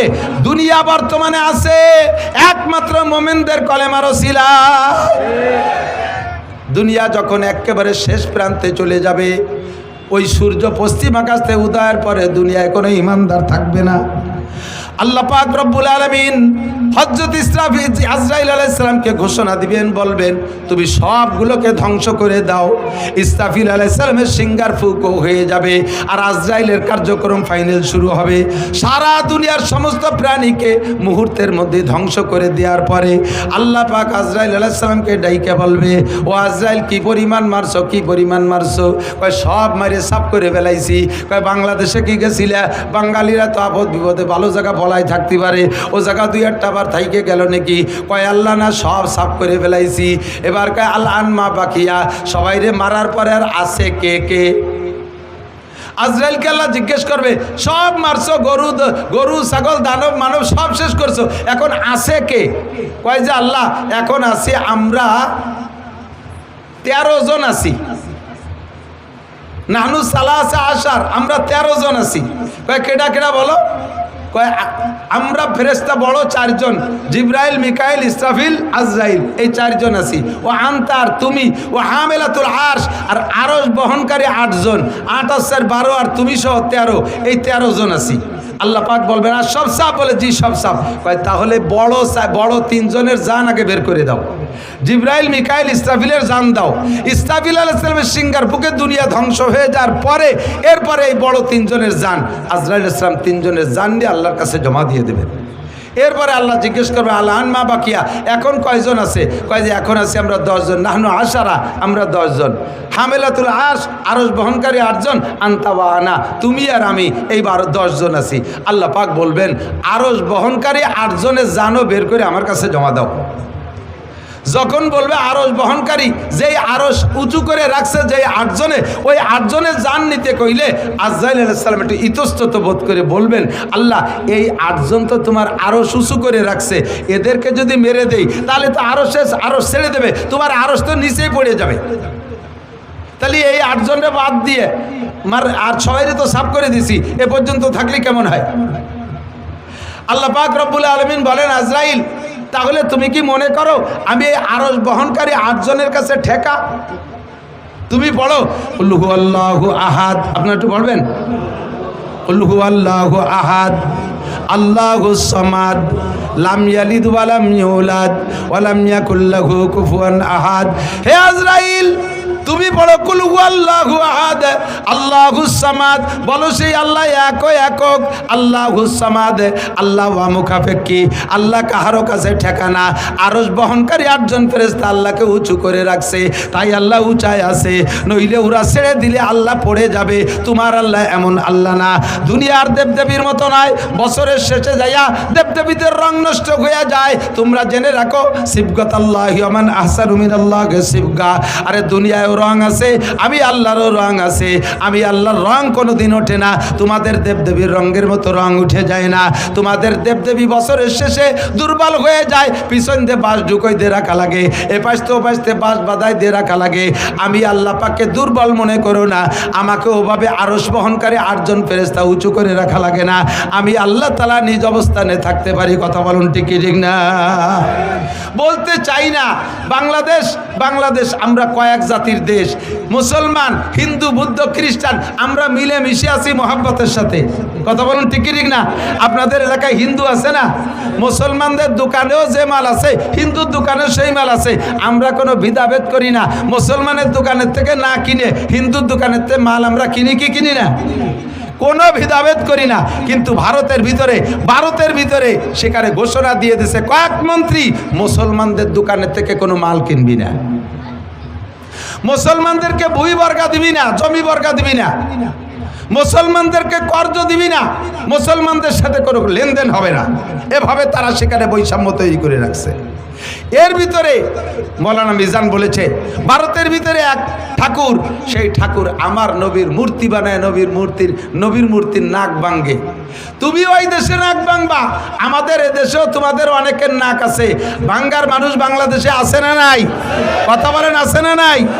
তোমরা মূর্তিরে যত মোহাব্বত করো তার চাইতে লক্ষ কোটি গুণ মোহাব্বত করে মুসলমান তার নবীকে। তারা নবীর জন্য জীবন দিতে প্রস্তুত আছে। বলিলে চুপ করে থাকি। বাংলাদেশ মুসলিম সংখ্যাগরিষ্ঠ দেশ, ইসলামী সংবিধান হলো মুসলিম সংখ্যাগরিষ্ঠ দেশে মুসলমান যদি শাসক হয়, ওই দেশে মুসলমানরা থাকলে তাদের ধর্মীয় অনুভূতির পর আঘাত করবা না, তাদের মন্দির মূর্তি ভাঙবা না, তাদের ধর্মীয় বিষয় সমালোচনা করবা না। যদি করো তাহলে গুনাহ হবে। আমরা সেই উসুলের পর সেই ইসলামের সেই নীতির উপরে আমল করে তোমাদেরকে কিচ্ছু বলি না। কিন্তু তোমরা যে ওই জায়গায় বৈশা পদে পদে জ্বালাবা, আবার এই দেশে বসেও, এই দেশে বহু হিন্দু এলাকা আছে এখনো পর্যন্ত সে জায়গা দুই একবার মুসলমান থাকলে তাকে গরু কুরবানি দিতে দেয় না। বাংলার জমিনে থেকে কত বড় স্পর্ধা, সরকারের ছত্র ছায় থাকে এত বড় বাহাদুরি করো, তারপর আমরা কিছু কই না। কিন্তু এই মুহূর্তে আর বাড়াবাড়ি করো না। তোমরা দেশের মেহমানের মতো থাকো, আমাদের কাছে যত্ন পাবা। কথা বলেন ঠিক ঠিক না? বাড়াবাড়ি করবা তো গাড়িতে যদি চাইতে যায় তাহলে কিন্তু মেহমান আরও বাড়ি বেশিক্ষণ থাকতে পারে না। সাবধান হয়ে যাও। আল্লাহুস সামাদ, আমার আল্লাহ অমুকাবেক্ষী, আরশ বহন করে 8 জন ফেরেশতার কাছে ঠেকা নয়। এরপরে ফেরেশতা আজরাইল আলাইহিস সালাম 8 জনের জান বের করে দিয়ে আল্লাহর কাছে জমা দেওয়ার পরে বলবে, জিবরাইল আল-আন মা বাকিয়া, এখন কেডা কেডা আছে? আনতা ওয়া আনা, তুমি আছো আর আমি আছি, আর সব সাফ। আল্লাহ পাক বলবেন, আনা হাইয়ুন কাইয়ুম, আমি চিরস্থায়ী চিরঞ্জীব, লা আমুতু ওয়া লা আহইয়া, আমি মরিও না বাঁচিও না, আমি থাকবো। কুল্লু শাইইন হালিকুন ইল্লা ওয়াজহুল্লাহ, সব শেষ হয়ে যাবে, শুধুমাত্র অবশেষে থাকবে কে? আরে ভাই জোরে বলেন কে? এবার আজরাইলকে আল্লাহ বলবেন, আজরাইল এবার তোমার জানটা বের করে দাও। আজরাইল বলবে, আল্লাহ আমি তো সবাইরে মারছি, আমারে কিরা মারবে? আমারে মারার আজরাইলকে? আল্লাহ পাক বললেন, তুমি আত্মহত্যা করবা। পদ্ধতি কি? রিভলভার কানে বাঁধাই দিয়ে তুমি গুলিয়ে দেবা, পিস্তল মাথায় লাগাইয়া গুলি করে দিবা তা না, তুমি তোমার বুকের উপরে হাত দিয়ে মুট করে টান দিবা, বাকি কাম আমি করব। আজরাইল যখন বুকের উপরে হাত দিয়ে মুট করে টান মারছে, আর সে আজিবের মালিক বলবেন, আল্লাহ কুন কইলে সব হয়ে যায়। আল্লাহ তখন বলবে, কুন মাইয়াতান, তুমি মরে যাও। আজরাইলের মুঠের ভিতরে তার জানটা বেরিয়ে আসবে, আর এত জোরে একটা চিৎকার মারবে জান বেরোনোর সময়। আজরাইল ওই সময় যদি পৃথিবীর সমস্ত প্রাণীও থাকতো, আজরাইলের মুখের আওয়াজে সকলে কলিজা ফাইটা মারা যাইতো। কিয়ামত শেষ, এটা হলো আন্তর্জাতিক কিয়ামত। এই ঘটনা ঘটার আগে কিছু সিগন্যাল আসবে। নবী পাক বলেন, সিগন্যাল কয়টা মুখস্থ করাই দেই, এই কয়টা শুনেই চলে যাবেন, এই কয়টা শুনে মুখস্থ করে চলে যাবেন। হুজুর বলেন, হ্যাঁ দিক তাকান, কিয়ামত আসছে, এই মূল বড় বড় ঘটনা ঘটবে, তার আগে কিছু ছোট ঘটনা। 1 নম্বর ঘটনা হলো ইজাত্তু কিজাল ফাই উদাওয়ালা। যখন দেখবা মানুষে মুসলমানরা যুদ্ধে বিজয়ী সম্পদ, যুদ্ধে বিজয়ী দেশ, যুদ্ধে স্বাধীন করা দেশ নিয়ে 2 দলে কামড়াকামড়ি করবে, প্রত্যেকে বলবে এটা আমরা স্বাধীন করেছি, এটা আমাদের সম্পত্তি। এই নিয়ে যখন কামড়াকামড়ি চলবে, মারামারি চলবে, এই নিয়ে মারামারি চলবে যে এদেশ আমরা স্বাধীন করেছি, এদেশ আমাদের, তখন বুঝবা যে কিয়ামত বেশি দেরি নেই। এই যে বলবে, এইটা কি বলবে আরো বাকি আছে না এই বলা বলি চলতেছে? কতক্ষণ বলা বলি চলতেছে। স্বাধীন করছে কে তাও মুক্তিযোদ্ধারা জানেন, ঘোষণা দেশে কে তাও মুক্তিযোদ্ধারা জানেন, যুদ্ধ করছে কারা তাও মুক্তিযোদ্ধারা জানেন। অথচ এই কথাটা নিয়ে এখন এই দেশের সম্পত্তি নিয়ে 2 দলে মারামারি চলতেছে কি চলতেছে না? 1500 বছর আগে বিশ্বনবী বলেছে এটা কিয়ামতের আলামত। বেশি বাড়বো না। ইজাত্তু কিজাল ফাইউদাওয়ালা। 2 নম্বরে ওয়াল আমানাতু মাগনামা, যখন আমানতকে গনিমত মনে করবে। আমানত কি? আমানত গচ্ছিত জিনিস। আমাকে আল্লাহ তাআলা আমানত দিয়েছে কিছু সম্পদ, আমাকে আল্লাহ তাআলা আমানত দিয়েছে সন্তান, আমাকে আল্লাহ তাআলা আমানত দিয়েছে একটা ওয়ার্ডের দায়িত্ব, আমাকে আমানত দিয়েছে ইউনিয়নের দায়িত্ব, আমাকে আমানত দিয়েছে উপজেলার দায়িত্ব, আমাকে আমানত দিয়েছে একটা সিটের দায়িত্ব এমপি বানাইয়া, আমাকে একটা মন্ত্রণালয়ের আমানত দিয়েছে, আমাকে ডিসি হিসেবে একটা ডিস্ট্রিক্টের আমানত দিয়েছে, ওসি হিসেবে আমাকে একটা থানার আমানত দিয়েছে, টিওনো হিসেবে একটা থানার আমানত আমাকে দিয়েছে, এসপি হিসেবে একটা পুলিশ লাইনের আমানত আমাকে দিয়েছে, আব্বা হিসেবে কয়েকটা সন্তানের আমানত আমাকে দিয়েছে। এই আমানতকে যখন গনিমত মনে করবে, গনিমত কাকে বলে? যুদ্ধে বিজয়ী সম্পদ মুসলমানদের মুজাহিদদের ভিতরে বন্টন হয়, এই মালকে বলা হয় গনিমতের মাল, এইটা খাওয়া জায়েজ। যখন আমানতকে গনিমত মনে করিয়া ইচ্ছে মতো ব্যবহার করবে। কত প্রমাণ চান? যে কয়জনের নাম কইছি এই কয়জন তার আমানতের ভিতরে খেয়ানত করছে কি করে নাই? জোরে বলেন, করছে কি করে নাই? আমানতের খেয়ানত কি পরিমাণ করছে? এখন তত্ত্বাবধায়ক সরকার আইসা, অন্তর্বর্তীকালীন সরকার আইসা হিসাব করে করে বর্তমান নগদে যারা ফেল করছে তাদেরটা ধরছে। আরও 15 বছর আগেও একদল ক্ষমতায় ছিল, তারাও এরকম বহুত অন্যায় করে টরে গেছে। সেই জামানায় যারা ছিল ফখরুদ্দিন, ইয়াজউদ্দিন, মঈনুদ্দিন, তাদের কাছে তারাও ধরা পড়েছিল। কথা বলেন ঠিক কি ঠিক না? যারাই এই ক্ষমতায় বসে তারাই আমানতের খেয়ানত করে। কন্ট্রাক্টরের কাছে রোডের আমানত পিচ মারিয়ে দেয়, খোয়া মারিয়ে দেয়, রাস্তা বানাইয়া এই মাথায় তো ওই মাথায় জাতি জাতি রাস্তার পিছন দিয়ে টিউমার, বিষ ফুড়া, খাইজনি, চুলকনি, কথা কয় না? কারেন্টের খাম্বা তার সহ গিলে খেয়ে ফেলায়। আমাদের দেশের আমানত শাহ এরকম আছে না নাই? কন্ট্রাক্টরের নামও আমানত শাহ। কন্ট্রাক্টরের নাম কি? আমানত শাহ। খেয়ানত শাহ হয়ে গেছে। বিজিএফ কার্ড বিক্রি করে টাকা খায়, পঙ্গু ভাতা বিক্রি করে টাকা খায়। এই জাতীয় মেম্বার চেয়ারম্যান তো বাংলাদেশে জন্ম নেয় নাই। কথা কয় না? ও দোস্ত, হজে যাইয়া কুরবানি করে আসি। যারা হজে গেছেন হাজি সাহেবরা, এলাকার বহু হাজি আমি ওখানে দেখেছি। এই এলাকার মানুষের পয়সা আছে, ছেলেরা বিদেশ থেকে বাপরে হজ উমরা করায়। তো হজ করেছেন, কুরবানি করেছেন, আপনার কুরবানির জন্তুর গোশত আপনি খেয়ে আসেন নাই, ওটা ওই জায়গায় জবাই করে, বরঞ্চ আপনি নিজেও জবাই করেন নাই, মুআল্লিমরে দায়িত্ব দিচ্ছেন, সে জবাই করে গাদি মেরে থুই আসছে। ওই দুম্বার উট এইগুলো পরবর্তীতে ওই সৌদি আন্ডা ওর মোহতাজ না, ওগুলো তারা খায় না। ওগুলোরে ধুইয়ে মুছিয়ে কাফন পরাইয়া সুন্দর করে জানাজা ছাড়া বিভিন্ন দেশে, গরিব দেশে পাঠায় দেয়। সবচেয়ে বেশি আসে বাংলাদেশে এই দুম্বার উট, সবচেয়ে বেশি আছে। আমার কসম খেয়ে বললে মিথ্যাবাদী হবে না, উট তো আপনারা চোখেই দেখেন নাই। মাঝে মাঝে একসময় দুম্বা দেখতেন, ইদানিং তো প্রত্যেকে 8-8টা করে পান। কতক্ষণ পান নাকি? এই দুম্বা যায় কোন জায়গা? নিতান্ত গরিব, অসহায়, এতিম, বাপ নাই মা নাই, 70 বছর আগে আব্বা মা মারা গেছে, উনি এখন শিল্পপতি, কোটিপতি, বড় বড় ইত্যাদি। ঘরের ভিতরে কবর একটা বানায় এনেছে, বিশাল কবর, লম্বা ডিপ ফ্রিজ, বস্তা ভরে তার ভিতরে নিয়ে সারা বছর কুরবানির গোশত দিয়া উনি বরকত হাসিল করে। আছে না নাই? কতক্ষণ? নাম তার আমানত শাহ। বাংলার কপাল পড়ছে, এদেশের কপাল পড়ছে, আর জ্বলবে কবে তা বলা যায় না। সারাটা বাংলার জমিনে আগুন লেগে গেছে। কাদের কারণে? আর্কের কারণে না, আপনাদের মতো সাধারণ পাবলিকের কারণে না। আল্লাহ নবী বলেন, ইজা কানা উমারাকুম শিরারাকুম, যখন তোমাদের দেশের নেতারা হবে বদমাশ, নেতারা হবে চোর, নেতারা হবে লুচ্চা, বউতিয়ে হোটেল হোস্টেলে রাত কাটাইবে, নেতারা হবে মারিংম্যান, জাতির হক মেরে খাবে, লুটে খাবে, এতিমের মাল মেরে খাবে, ফাবাতালুল আরদে খায়রুম মিন জাহরিহা, ওই তার কারণে দেশের কপাল পড়বে। সাধারণ পাবলিক তোমরা দোয়া করো কোনো মতে কলেমা পড়ে মাটির তলে যাইতে পারো কিনা। শুধু আমলিগের দোষ দিয়ে লাভ নাই। কোন সাসিবা কম, আমাদের গোপালগঞ্জে ভাষায় কয় কোন সাসিবা কম সালুন খার জোম। কোন সাসিবা কম সালুন, চেনেন? সালুন চেনেন? জোল পুরনো বাংলা সালুন। কোন সাসিবা কম সালুন খার জোম, সব সাসিরে চিনি। এদের কারণে দেশে বর্তমানে অশান্তি। কথা বলেন ঠিক কি ঠিক না? যত অশান্তি সব তাদের কারণে। ওলামানাতু মাগনামা, মসজিদের আমানত ক্যাশিয়ারের কাছে। ক্যাশিয়ার কয় শুক্রবার মসজিদে আসে না, কয় জুম্মা। কেন আসে না? ক্যাশিয়ার ক্যাশের টাকা দিয়ে মাইয়ে বিয়ে দেশে, পরে তা মসজিদের কাজের সময় শোধ দিতে পারে না। ক্যাশের টাকা দিয়ে নিজে মুসলমানি নেছে। ক্যাশিয়ারকে এই বুড়ো বয়সে মুসলমানি নেয় নি। ও সময় মতো নেই বয়স হয়ে গেছে 32, তাই নিয়ে সমালোচনা চলতেছে যে তোমাদের মসজিদের ক্যাশিয়ার আইজও মুসলমানই নেই লজ্জাতে মুসলমানই নীতি যে সে মসজিদের ক্যাশের টাইদি নিয়ে ফেলেছে। ক্যাশের টাকা আমি জানি, ক্যাশের টাকা দিয়ে সুদির পর লাগাইয়া খায়, ক্যাশের টাকা দিয়ে দোকানের পুঁজি বানায়, ক্যাশের টাকা দিয়ে জমি বন্ধক রাখে, ক্যাশের টাকা নিজের সব জরুরতে লাগায়। মাসআলা জেনে নেন, যারা ক্যাশিয়ার আছেন খালি মসজিদ না, এই রকম আমানত যাদের কাছে, মসজিদের আমানত, মাদ্রাসার আমানত, আপনি আমার সাথে চলেন, এখনই দেখাবো আমার মাদ্রাসার টাকা রাখার একটা ব্যাগ আমার আছে, ওর ভিতরে আজ থেকে আরও 10 বছরই আগের সাইরেনার কয়েন, সাইরেনা যে সময় সাইরেনা চলতো 25 পয়সা, সে কয়েনও রয়ে গেছে।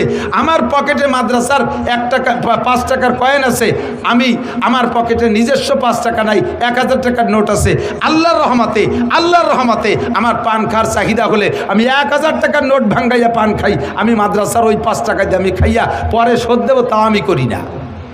মসজিদের টাকা, মাদ্রাসার টাকা, আমানতের টাকা আপনার কাছে থাকলে ওই টাকা কমিটির সাথে পরামর্শ করা ছাড়া খুচরো টাকারে আস্ত বানাতে পারবেন না, আস্ত টাকারে ভাঙ্গাতেও পারবেন না।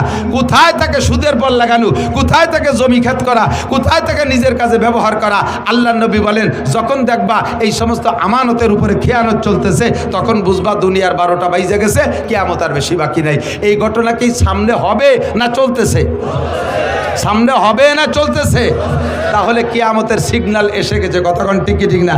এগুলো তো করে সব ওই কি বলা হয়, ওই ঢাকা, সিলেট, চট্টগ্রাম, কুমিল্লা, নোয়াখালী ওই দিকের মানুষ। আমাদের এদিকের মানুষ তো এই দোষ নাই। কতক্ষণ আছে? আছে না নাই? 100% আছে, ঠিক কিনা? বল আমানাতু মাগনামা। 2 এদিক টাকা যুবকরা মনে রাখো, খাতায় লেখো, যদি মোবাইলই তাকে লিখে নাও। 15টা কারণে কিয়ামত কাছায় গেছে। তার ভিতরে একটা হলো যুদ্ধে বিজয়ী সম্পদকে নিজের মনে করে এর ভিতরে আধিপত্য গাড়া। 2 নম্বরে আমানতের খেয়ানত করা, আল আমানাতু মাগনামা ইজাত্তু কিজাল ফাই উদাওয়ালা। 2 নম্বরে ওয়াজ যাকাতু ওয়াল আমানাতু মাগনামা ওয়াজ যাকাতু মাগরামা। যখন উম্মতে এদিক যাকাতকে জরিমানা মনে করবে, এ ভাই যাকাত দেওয়া কি নফল না ফরজ? জোর হলো না? যাকাত ফরজ। আমরা উলামায়ে কিরামরা যাকাতের পরামর্শ দিয়ে যাকাত আদায় করি, সুন্দর করে বুঝাই, আপনার মাল পাক করে। যাকাতের 2টা গুণ। এদিক যাকাতের একটা গুণ হলো যাকাতি উন্মিল মাল, যাকাত দিলে মাল বাড়ে। বলেন সুবহানাল্লাহ। যাকাত দিলে মাল বাড়ে। 2 নম্বরে ওয়াজ যাকাতু ইউজাক্কিল মাল, যাকাতে মাল পাক করে। একটু লক্ষ্য করে শুনতে হবে। আপনারা যারা ব্যবসা বাণিজ্য করেন, আপনার দোকানের পুঁজি যদি 52.5 ভরি রূপা, কত? 52.5 ভরি রূপার দাম। 1 ভরি রূপা বর্তমানে 2000 টাকা। 52.5 দুগুণী 1,05,000।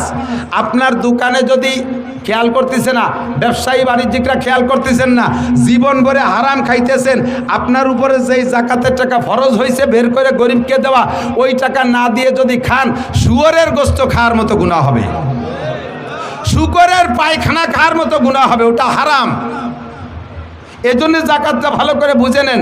আপনার দোকানের ব্যবসায়ী মাল পুঁজি যদি থাকে 1,05,000 টাকার মাল, এই 1,05,000 টাকা পুঁজি খাটাইয়া 1 বছর ব্যবসা করেছেন, আপনার সংসার সুন্দরভাবে চলছে, আপনি কোথাও দিনাদায়িক নাই, আপনার ডাইনিও আপনার ব্যাংকে জমা করেন নাই, শুধু ওই ব্যবসার ভিতরে 1,05,000 টাকার মাল আছে। আপনি বছরের শেষে যাইয়া 365 দিন একরকম ব্যবহার করবেন, 66তম দিন যাইয়া ওর থেকে 40 ভাগের 1 ভাগ, 40 ভাগের 1 ভাগ, 1,02,500 টাকা, আর 5,000 টাকায় যে কয় টাকা আসে, এই কয় টাকা বের করে গরিবকে দেওয়া ফরজ।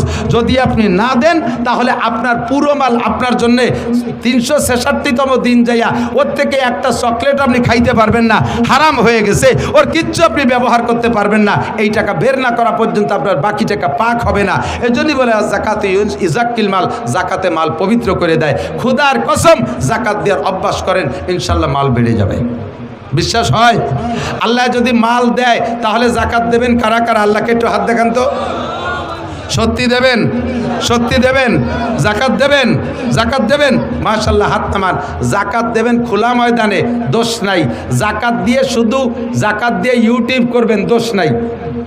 ছেড়ে দেবেন, ইউটিউবে চ্যানেল করে ছেড়ে দেবেন। বড় গরু কুরবানির গরু কিনে বিশাল ষাঁড় 6 লাখ 8 লাখ টাকা দিয়ে কিনে রাস্তায় ষাঁড়ের শিঙি রং মাখাইয়া গলায় ঘন্টি দিয়ে রাস্তায় বাঁধতে থবেন বেশ কয়েকদিন পর্যন্ত। এটা দেখাবেন, মানুষে দেখাবেন। কেন জানেন? যারা কৃপণ কুরবানি দেয় না, ওই আইডিয়াটা রাস্তায় যারা যখন সিংজাহি দেয়, ওই কৃপণকে কলজে যে কোপ লাগে।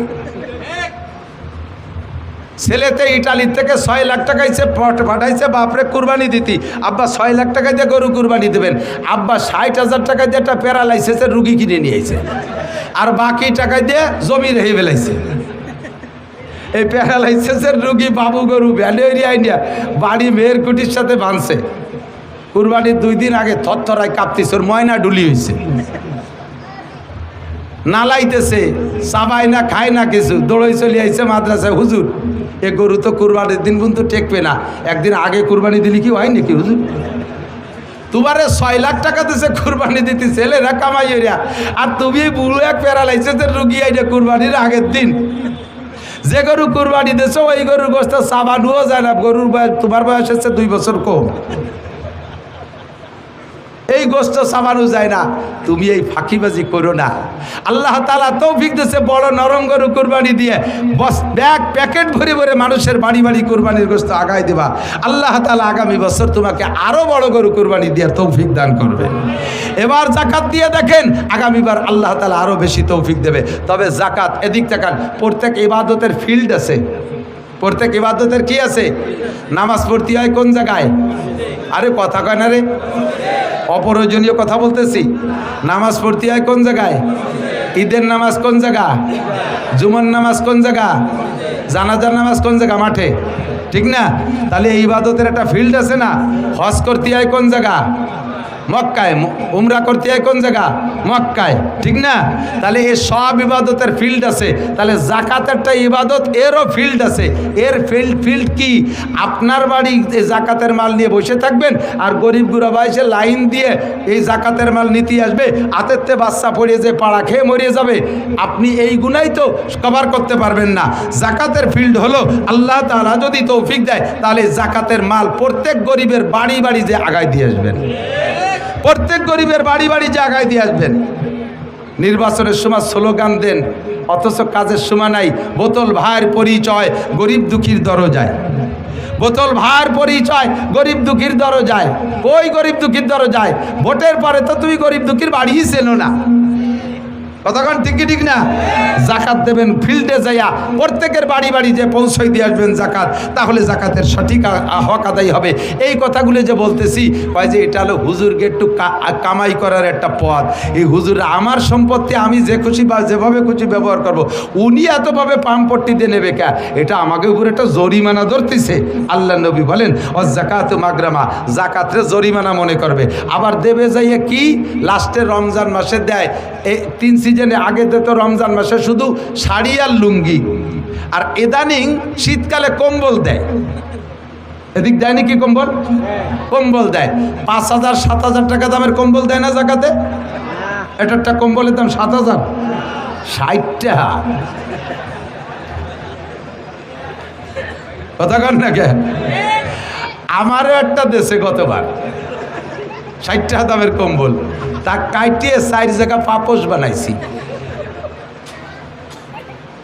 যিনি এই কম্বল দেন, আপনি নিজেকে এই কম্বল ব্যবহার করেন? কয় যে না, আমরা তাইওয়ান থেকে নিয়ে এসেছি 14,000 টাকা দাম এক একটা কম্বল। যেরকম সুবহানাল্লাহ, পাজি কোথাকার। তোমার কাকি শোনাই দিয়ে বান্দানু যে তাইওয়ানের 14,000 টাকার কম্বল তুমি গায়ে দেবা, আর দেশের গরিব মানুষের মা শরীর কি বানানো ছাইয়ে মাটি দে, যে তাকে তুমি এই ছাগলের জ্যাকেট দিবা। যে জ্যাকেট যে কম্বল দেছো ও গায়ে না দিয়ে কয়েকদিন ওইভাবে পাপোশ বানাইছে, পরে ছাগলের গায়ে পেঁচাই দিছে। ছাগলের 2 মুখ দেওয়ার পরে তাকে সে ভিজিয়ে সে বাইরে ডাকতেছে, কাকি তাড়াতাড়ি খুলে নেন, ঠান্ডা লাগবে না, নিমোনিয়া হবে না। ছাগলের গায়ে খুলিয়ে নিয়ে ধুইয়ে তারপরে হাড়ি ধরার নেকড়া বানাইছে। ওই গরিব মানুষ ব্যবহারও করে না, যত গরিবই হোক না কেন। কতক্ষণ 5,000 কম্বল না দিয়া 100 খান কম্বল দেন, 5,000 কম্বল না দিয়া 100 খান দামি কম্বল দেন। 100 খান দামি কম্বল একজনকে দেবেন, 30 বছরের মধ্যে তারে আর কম্বল দেওয়া লাগবে না। কথা বলেন ঠিক ঠিক না? একটা দামি কম্বল যত্ন সহকারে গরিব মানুষ 20-30 বছর পর্যন্ত ব্যবহার করতে পারে। লুঙ্গি একটা দেশেন, 2 বার ধোয়ার পরে তার মার কেটে গেছে, ওই দিয়ে দরজার মসজিদের দরজায় দাঁড়াইছে, ভিতরেতে যারা চাই রয়েছে দেখে এই পাশে পাশে একেবারে আর এক মসজিদের মুসল্লি তার লুঙ্গির ফুটোই দিয়ে দেখা যায়। এইরকম জাকাতে জাকাত আদায় হবে না। কথা কন? ফকুবাজি জাকাত। আর ভোট কালেকশনের জন্য যারা যারা লুঙ্গি দেয় আর শাড়ি দেয়, মহিলাকে শাড়ি দেশে গালাগালি হতে যায়, উরে নিপুণ সেরে আল্লাহ সম্পত্তি দেশে শাড়ি যে একখান দেশে তাই দিয়ে মশারিও হবে না। এতে মশারি বানালেও মশা ক্রলিং করে ঢুকে যাবে। তোমার এই শাড়িতে জাকাত আদায় হবে না। সাবধান থেকো। তুমি যে জিনিস ব্যবহার করো, যে জিনিস নিজে পছন্দ করো, ওই জিনিসই তুমি দান করবা। যে জিনিস নিজে ব্যবহার না করতে পারো, ওই জিনিস দান করলে নেকি পাবা না। ও জাকাতু মাগরামা।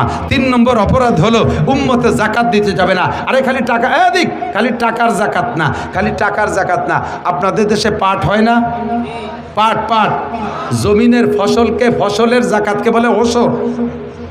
পাট ফলাইতে এবং কাটিয়ে কুটিয়ে পরিষ্কার করতে খরচ বেশি, 40 ভাগের 1 ভাগ।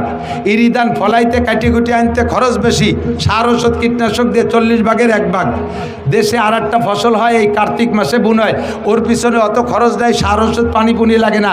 খেসারি, কলই, মুসুরি এগুলো ঠিক ঠিক না, এর পিছনে কোনো খরচ নাই। এটা দিতে হবে 10 ভাগের 1 ভাগ। আর এক প্রকারের ফসল চা বানাইতে একটু খরচ বেশি লাগে, আখ টাকা এই জাতীয়, তার দিতে হবে 20 ভাগের 1 ভাগ। আপনার 20টে বাঁশঝাড় আছে, 20টে বাঁশঝাড় আছে, এই 20টে বাঁশঝাড়ের আপনার বাৎসরিক প্রয়োজন মিটার পরে বছরের শেষে যে বাঁশ থাইকে যায়, বাঁশের পিছনে কোনো খরচ নেই। প্রত্যেক 10টা বাঁশের 1টা বাঁশ দিতে হবে। আপনার একটা আম বাগান আছে, এই আম বাগানে আপনার খাওয়ার আমের পরে এই আমের পিছনে যা খরচ হয়েছে, এই খরচের পরে খরচ হিসেব করবেন। যদি খরচ বেশি হয় তাহলে 40 ভাগের 1 ভাগ, মাঝারি ধরন খরচ হইলে 20 ভাগের 1 ভাগ। যদি খরচ মোটেই না হয় তাহলে 10টা আমে 1টা আম গরিবকে দিতে হবে। আপনার আম বাগান আছে, দেশি আম বাগান, ও জায়গা প্রচুর আম হয়, ওর ভিতরে গরিব দুঃখীরা আসলে তার ভিতরে প্রত্যেক 10টা আমের 1টা আম গরিবকে দিয়ে দিতে হবে। অথচ মাহফিলের সময় আমাকে হুজুররা যদি গ্রামে বাঁশ কাটতে যায়, যাইয়ে যদি কয় কাকা আপনার জাকাতের বাঁশটা দেন, কয় আসো বাঁশ দিবানি, আহিয়ালা বাঁশ দিবানি, দিকে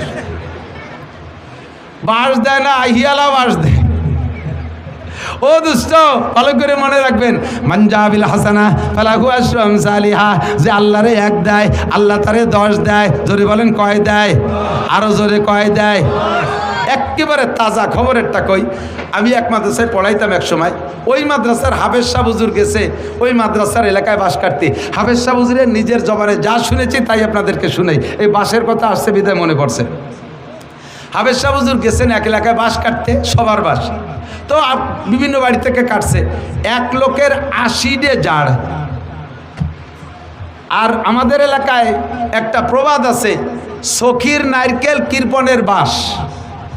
বাঁশের ব্যাপারে যত কৃপণতা করতে পারবা তত জাড়ে বাঁশ ভালো হবে, আর নারকেল যত দিবা তত ফলবে বেশি। উনি এই সুন্নতের বার আমল করে 80 জাড়ের থেকে কেউ এখন কুঞ্চিও দেয় না। আজকে গেছে হাফেজ সাহেব বাঁশ কাটতে, বহুত করে বুঝাইছে, ও মোটে নরম হয় না, খুব কঠিন। লাস্টে হাফেজ সাহেব কয় ভাইজান দেন, আল্লাহ একটা দিলি 5টাও তো দিতে পারে। এই কথাও গিরে দেছে। কোন কয়টা দেবে? কয় 5টা দেবে। দেবে? হ্যাঁ 5টা দেবে। এবার হাফেজ সাহেবের ভিতরে ওনার ভিতরে কন্ট্যাক্ট ফাইনাল হচ্ছে। কোন একটা দিলি কয়টা হবে? হাফেজ সাহেব কইছে 5টা, ওই 5টাই হাফেজ সাহেব টাইট দিয়েছে। হ্যাঁ আপনি একটা দেন, আল্লাহ আপনার 5টা দেবে।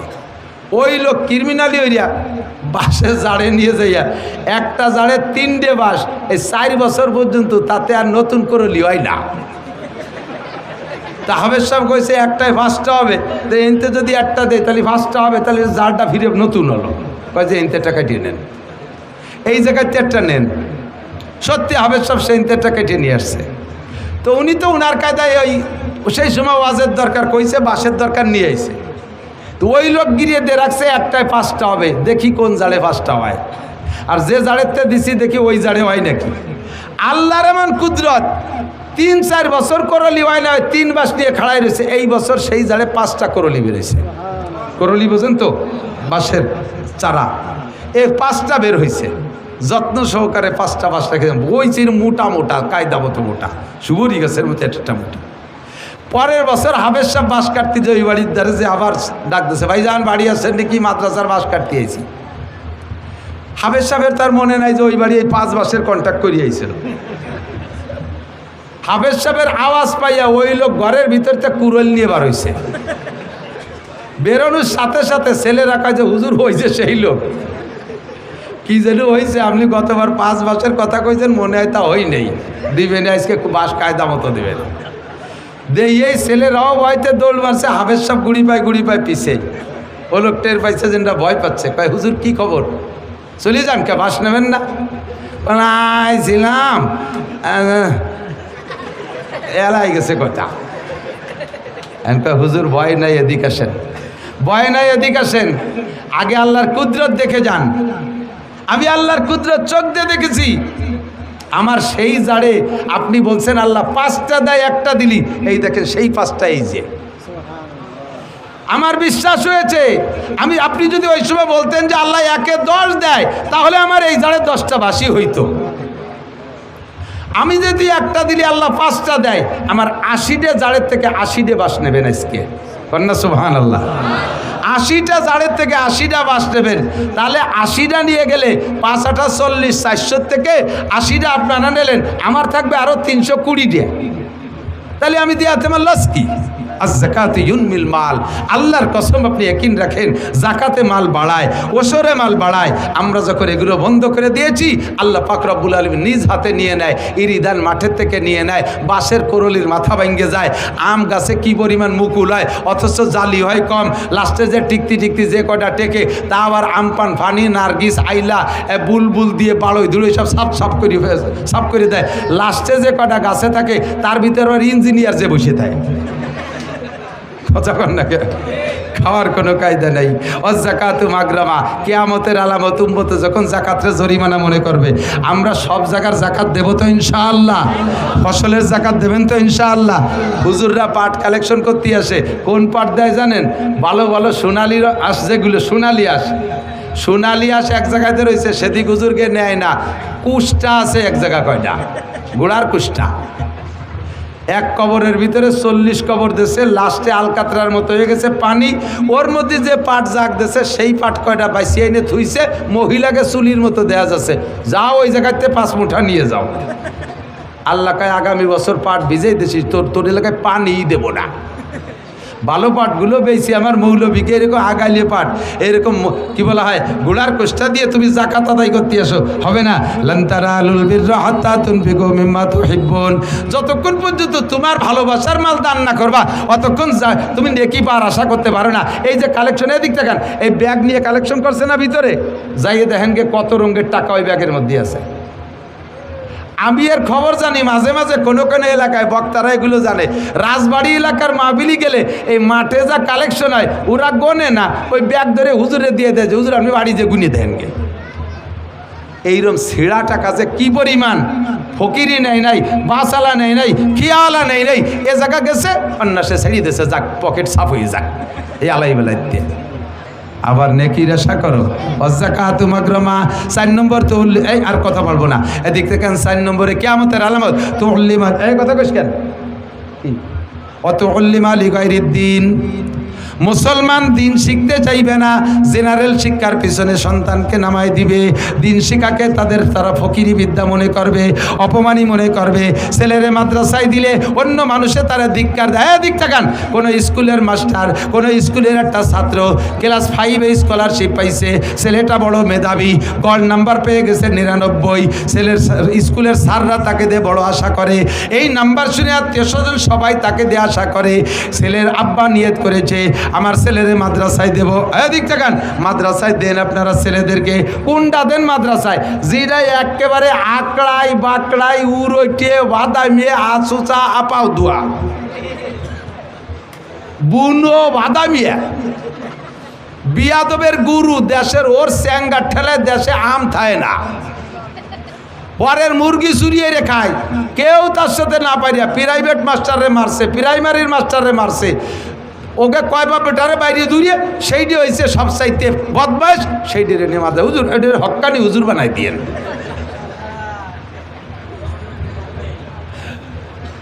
চায় দক্ষিণ দিক, দেয় উত্তর দিক, গলা শূন্য, পেট মোটা, বাসায় গোস্ত নাই, মাথা সাইকেলের সিটির মতো 3 কোনা। এরে ভাটে তুমি হক্কানি হুজুর হইয়াছো। জন্ম অন্ধ, মা মায়ের পেটে থেকে দুনিয়া দেখতে পারে নাই, মারও দেখতে পারে নাই, সেই ডেরে পাঠাইছে 30 পারা হাফেজ হতি। অন্ধ হাফেজ দেখছেন না, বহু দেখছেন না? আজীব কারবার, কত বড় বৈষম্য। খালি বৈষম্য হয়েছে চাকরির ব্যাপারে, বৈষম্য তো দূর করো না, সব জায়গার বৈষম্য ঠিক করো। আল্লাহু আকবার। বালোডারে মাদ্রাসায় দেওয়া বেরেনিটা, আমার মাদ্রাসার একটা ছাত্র কয়দিন আগে সবক শেষ হয়েছে, আমার ভাগ্নি হয় স্বাস্থ্যবনির ছেলে, মাত্র 5 মাস 150 দিনে 30 পারা কোরআন শরীফ মুখস্থ করছে। 8 বছর বয়স, মাত্র 8 বছর বয়স। তার নামটাও কইতে পারে না ভালো করে, এমনই এমন এত ছোট মানুষ, মাত্র 5 মাস সবক পড়ছে, 30 পারা কোরআনের হাফেজ। এখন সে কোরআন শরীফ উল্টো দিক দিয়ে মুখস্থ করতেছে, সদর দিক দিয়ে 30 পারা হয়েছে, উল্টো দিক দিয়ে মুখস্থ করতে করতে, মানে উল্টো দিকে ইয়াদ করতেছে। আন্তর্জাতিক পর্যায়ে চলে যাবে ইনশাআল্লাহ। তুল্লিম আলী গায়রিদ দিন, মুসলমানের সন্তানকে দিন শিখাবে না, এটাকে ফকিরি বিদ্যা মনে করবে। ফকিরি বিদ্যা, আমি বলি এদিক তাকান, বর্তমানে আলেমদের চাইতে জেনারেল শিক্ষিত ছেলেরা বেকার বেশি। কথা বলুন ঠিক ঠিক না? আলেমদের চাইতে এই যে চাকরি বৈষম্য নিয়ে যে আন্দোলন শেখ হাসিনার পতন ঘটায় দিয়েছে, এই বৈষম্য দূর করার জন্য যে আন্দোলন করেছে, এটা কি মাদ্রাসার ছাত্রদের চাকরির বৈষম্যতা দূর? জেনারেল ছাত্রদের বৈষম্যতা দূর। লক্ষ লক্ষ ছেলে বেকার, এই বিদ্যার নামই হয়েছে এখন বেকার বিদ্যা। আমার কোনো মৌলবী আল্লাহর রহমতে বেকার নাই, খাইয়ে দিয়ে বেশ তেল কই আছে। মসজিদের ইমামতি হরে 30 বাড়ি খাবার, ডেলি এক বাড়ি খায়, যে বাড়ি যায় সেই বাড়ি ভালো খাবার। খাতে খাতে আমার মতো শূন্য মৌলবী মরাদানে পানি পাইয়ে 3 মাসের মধ্যে ভুলি একেবারে পেট লাগল পায় না, কদ্দূর চলে গেছে। আবার এই মহল্লা বইরে সব Italy, France, Japan, German, Saudi Arab থাকে, হুজুরির কোনো পোশাক কিনে ব্যবহার করা লাগে না। ঈদের সময় তার 14 গোষ্ঠীর পোশাক মহল্লার মুসল্লিরা দিয়ে দেয়, আল্লাহর রহমতে কুরবানির সময় দিয়ে দেয়, ঈদানের সময় 60 মণ আলাদা কালেকশন করে দেয়, রমজান মাসে 1 লাখ টাকা আলাদা কালেকশন করে দিয়ে দেয়, আল্লাহর রহমতে খেয়ে দেয়, বেশ সুন্দর আছে। অথচ এই বিদ্যারে বানাইছে ফকিরি বিদ্যা, এই মনে করে ছেলে মেয়েদেরকে জেনারেল পড়ায়, মাদ্রাসায় পড়াবে না। এর নাম হলো কিয়ামতের আলামত। 4 নম্বর, তুল্লিম আলী গায়রিদ দিন ও আতার রজুলুম কিয়ামতের আগে এমন হবে, ছেলেরা, পুরুষরা তার স্ত্রীর ভক্ত হবে, স্ত্রী যা বলবে তাই শুনবে, সে যেটা বাজার করতে বলবে, বলতে দেরি আনতে দেরি নেই, সে শুধু গুনগুনি করতে যে দেরি, জিকারে পাক সেখান থেকে নিয়ে আসবে। আর মা একখান কাপড়ের জন্য বছর বই গ্যাঙ্গায় মারে ধমক দিয়ে কয়, খালি কি আমি তোমার ছেলে, আর নাই তাকে কইতে পারো না? কথা বলেন, এই ঘটনা চলছে কি চলছে না? এই ঘটনা চলছে কি চলছে না? এটা হবে না হচ্ছে, এটা হবে না হচ্ছে। সব জায়গা মহিলাদের মাতুব্বারি। আপনার মারে আপনি কাপড় কিনে দেবেন, আপনার বোর কাছে শোনা লাগে, এরম ফ্যামিলি আছে না নাই? আপনার বাপরে আপনি লুঙ্গি কিনে দেবেন, আপনার বোর কাছে শোনা লাগে। ছেলে কত বড় কপাল পোড়া, বিদেশে যাওয়ার সময় সাউডির নামে অ্যাকাউন্ট খুলে দিয়ে গেছে। জোরে কান সুবহানাল্লাহ, এ কথা কয় না কি বিল্লাহ, নাউজুবিল্লাহ। আছে না নাই?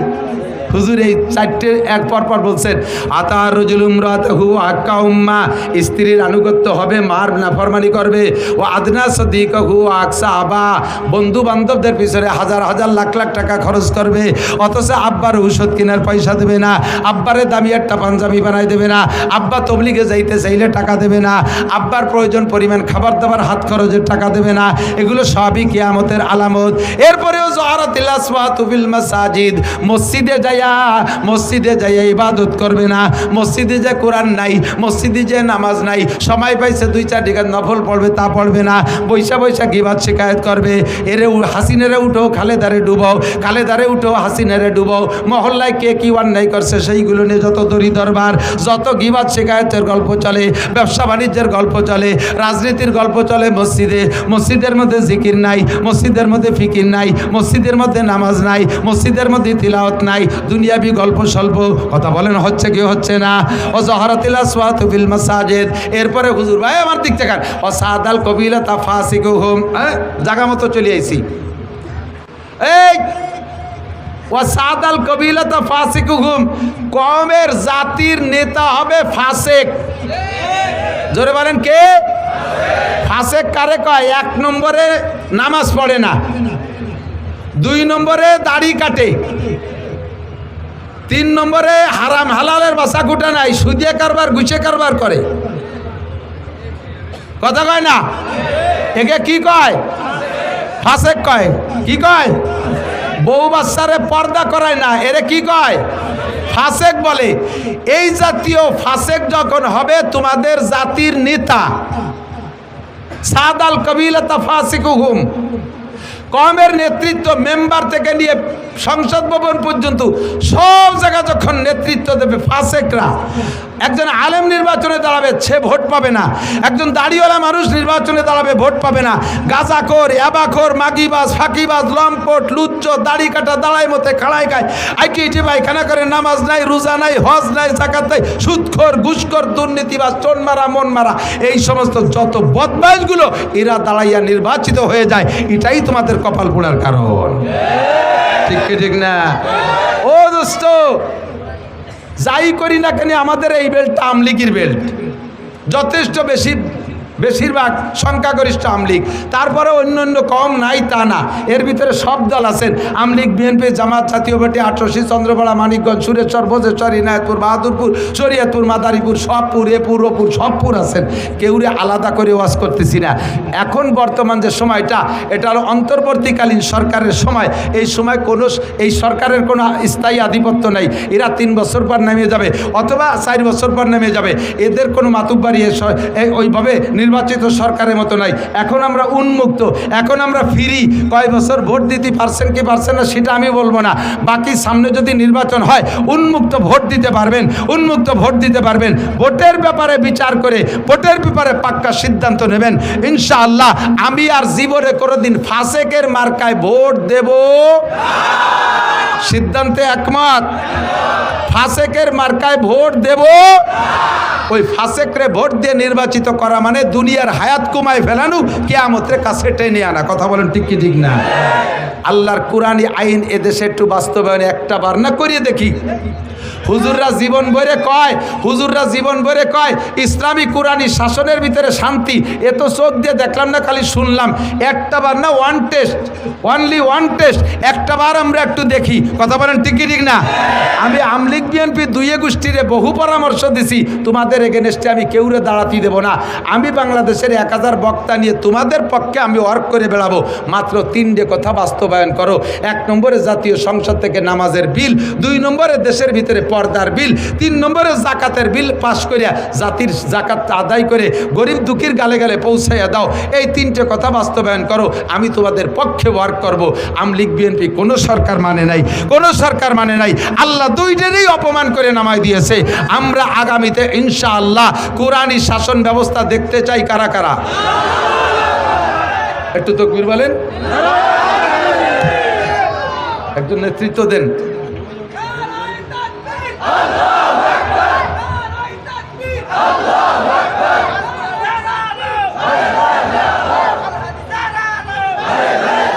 নারায়ে তাকবীর।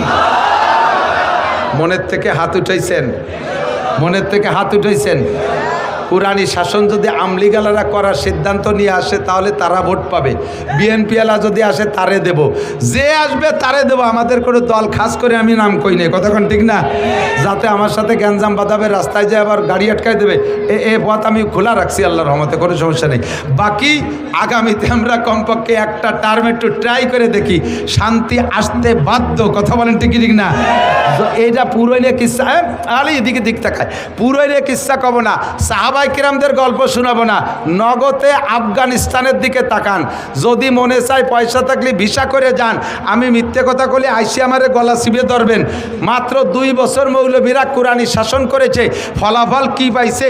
সারা পৃথিবীতে যে কয় রাষ্ট্রের, সারা পৃথিবীতে যাদের টাকার দাম সবচেয়ে বেশি, তার ভিতরে রোল নাম্বার 3 হয়ে গেছে আফগানিস্তান। টাকার মান 3 নম্বরে আফগানিস্তান। আমেরিকান ডলারের চাইতে আফগানি টাকার দাম বেশি। সেই আফগান দেশ রয়েছে, তাদের সেই মাটিও রয়েছে। এই 2 বছরের আগে যেই মাঠে যেই আঙ্গুর গাছ লাগানো ছিল সেই গাছই রয়েছে, গাছও কাটিয়ে নতুন গাছ পাল্টায় লাগায় নাই। 2 বছর আগে ওই গাছের আঙ্গুর 1 কেজিতে 4টে লাগতো, 4 কেজি হতো, 4 কেজি হতো। আর সেই গাছই রয়ে গেল। কুরআনী শাসন আসার সাথে সাথে সেই গাছের আঙ্গুর এখন কোনো আঙ্গুর বলছি কি বলে কোনো আনার এমন হয়েছে যে 4 ছিল আগে কেজিতে 4টে লাগতো, এখন 1 কেজিতে একটায় 1 কেজি, অথবা কোনো একটায় 1.5 কেজি, কোনো একটায় 2 কেজিও হচ্ছে। গাছ সেই, মাটি সেই, মাত্র শাসন ব্যবস্থা পাল্টে আল্লাহ তাআলা বরকত দেশে ওয়াদাকার সাদাল কবিলাতা ফাসিকুহুম, যখন তোমাদের কওমের নেতা হবে ফাসিক, সাদাল কবিলাতা ফাসিকুহুম ওয়াকানা জাইমুল কওমে আরজালাহুম। কিয়ামত 12টা, কিয়ামতের হায়াত কি বলা হয়, দুনিয়ার 12টা বাইজে গেছে, কিয়ামত কাছায় গেছে। আর একটা আলামত হুজুর বলেন, যখন দেখবা সাদাল কবিলাতা ফাসিকুহুম ওয়াকানা জাইমুল কওমে আরজালাহুম, সমাজের ভিতরে সবচেয়ে নিকৃষ্ট ছিল আজ থেকে 10 বছর আগে ওরে কেউ কামলা কিষণও নিত না। কথা এই পাইছরে যদি কামলা নাও তাহলে তোমাকে খেতে কাজ করবে না, কারণ ওর বগলে গন্ধ, গালে গন্ধ, ওর কান্দে পুষ পড়ে, ও বাতাসের উদনে কাজ করলে বা ভাটিতে কাজ করা যায় না। এত নিচু মানের যে তারে কামলাও নেয় না। হঠাৎ করে ছেলে একটা ইটালি চলে গেছে, আল্লাহু আকবার, এখন উনি ইটালি হয়ে গেছে, 5 তলা দালানের মালিক। এই মূর্খ অশিক্ষিত আইসো পাইছো, এরা হয়েছে সমাজের মাতুব্বার। হয়েছে কি হয় নাই? কথা বলেন, হয়েছে কি হয় নাই? এটাও কিয়ামতের আলামত। শিক্ষিত মানুষের মাথায় ওঠো, শিক্ষিত মানুষের পায়ের নিচে যাও। এই জাতীয় মূর্খরে মাথায় উঠোই না, সমাজটা ধ্বংস হয়ে যাবে, অধপতনে চলে যাবে। হুজুর বলেন কিয়ামতের আলামত।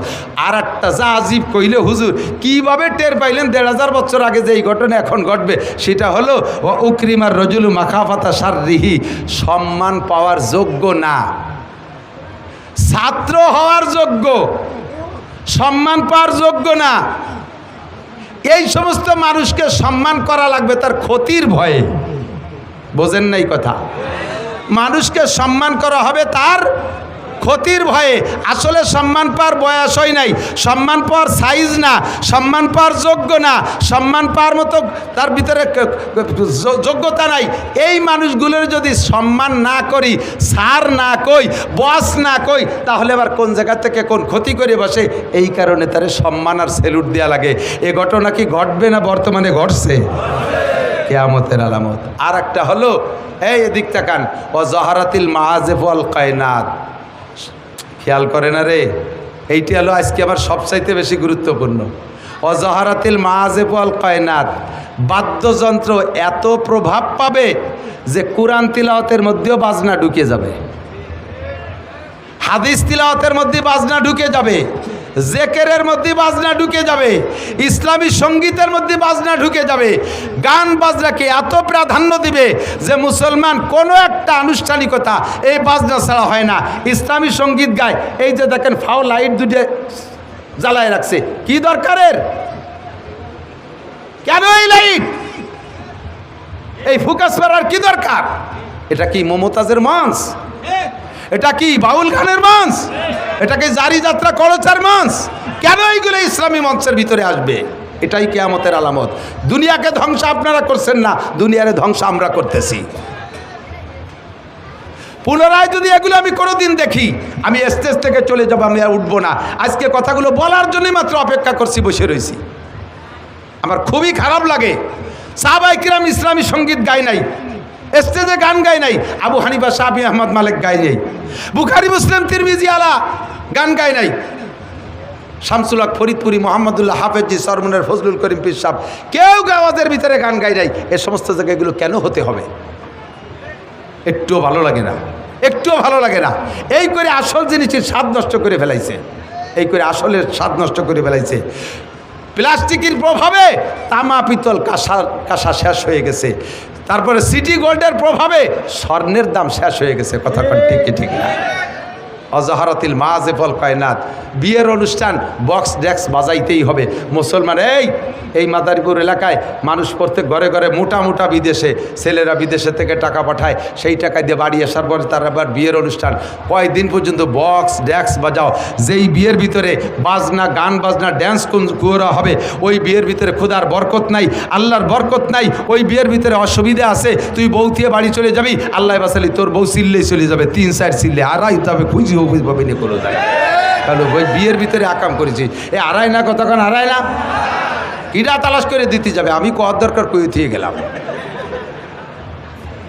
শেষে আমার কত ফোন দেয়, আরে এই এলাকার মনে হয় 50টা ছেলের ইটালির নাম্বার আমার কাছে ফেরাই ফোন দেয়, আমার সাথে বহুত পীড়িত আমার কাছে সাথে, আমার মতো স্যার টাকা দেয় মাঝে মাঝে প্যান প্যানায় গায়ে, হুজুর হুজুর একে কান্দিস কে, হুজুর বিয়ে হয়ে তুইছি আমার বিয়ে, আমার বউটা আমার দুলোভাই নিয়ে গেছে।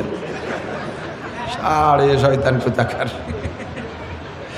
এই আকামের ভিতরে পড়ে যাওয়া, বিপদের প্রতি পড়ে যাওয়া যদি ওই আকাম করো। আমরা এলাকায় যুবকরা, আমি যুব সংগঠন চাই, যুবকদের একটা কমিটি গঠন হতে হবে। আমাদের এই এলাকায় বিয়ে, মুসলমানি, বউ ভাত, কোনো মুসলিম অনুষ্ঠানে আমরা বক্স ডেক্স মাইক বাজাবো, অন্তর থেকে বলেন বাজাবো।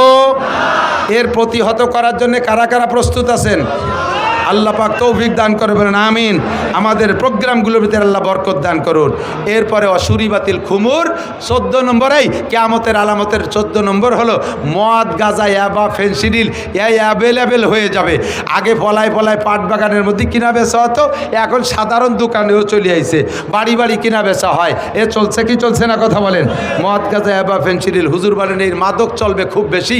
15 নম্বর হলো ওয়ালা আনা আখিরু হাজিল উম্মতে আউয়ালাহা, আর এই শেষকালে কিছু কিছু পাঙ্কু, খেয়াল করে না, এটা আরও জরুরি, এদিক তাকান।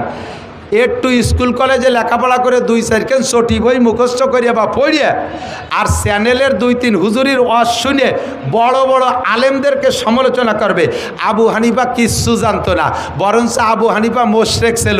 ইমাম শাফি আহমদ মালিক লেখাপড়া জানতো না, উরা কয় বাবাটা খেলে লেখাপড়া জানে, কোরআন শরীফটাও শুদ্ধ করে পড়তে পারে না, 2 ছটি বই পড়িয়ে একেবারে বিশাল বড় আলেম হয়ে গেছে। ঘন ঘন কানে হাত দেয়, বুহির পর ছানা বান্ধে, টান টান করে আমিন কয়, পাও খান চেরাইয়ে ফাঁকা করে আর একজনের লাইথতি তালে থায় নামাজের মধ্যে। দেখছেন না এগুলো? দেখছেন না? এরা বড় বড় আলেমদেরকে সমালোচনা করে। সরমুনার পীর সাহেবের নামাজ হয় না, সদর সাহেবের নামাজ ইয়ে মারা গেছে, আহমদ শফি সাহেবেরও নামাজ হয় নেই, নামাজ খালি ওকে কয় বাপ বেটার হয়, লেখাপড়া উরাই জানে। এইগুলো সব কিয়ামতের আলামত। পারলি একটু সামনে আয়, খাতা কলম নিয়ে আয়, ক্লাসে একটু বয়, পরাণ বই একটু পড়াই দেই, হাদিস কোরআন কাকে কয় একটু বুঝোই ছাড়িয়ে দেই। ওই যে ছোটি বই পড়িস আর চ্যানেল হুজুরির ওয়াজ শুনিস তো, তোর চ্যানেল হুজুর আজও পাঞ্জাবি পরা শেখে নাই, কতক্ষণ ঠিক না? তোর চ্যানেল হুজুর আজও সুন্নতি পোশাক পরা শেখে নাই, কুত্তর জিব্বে গলায় ঝুলই দিয়ে ইসলামী বক্তব্য দেয়, তার বয়ান শোনা হারাম। ফতোয়ার কিতাবে খুঁজে দেখেন উলামায়ে কেরাম বলবে তার বয়ান শোনা জায়েজ নাই। যে সুন্নতের নিজে পাবন্দি করে না সে সুন্নতের বয়ান করবে।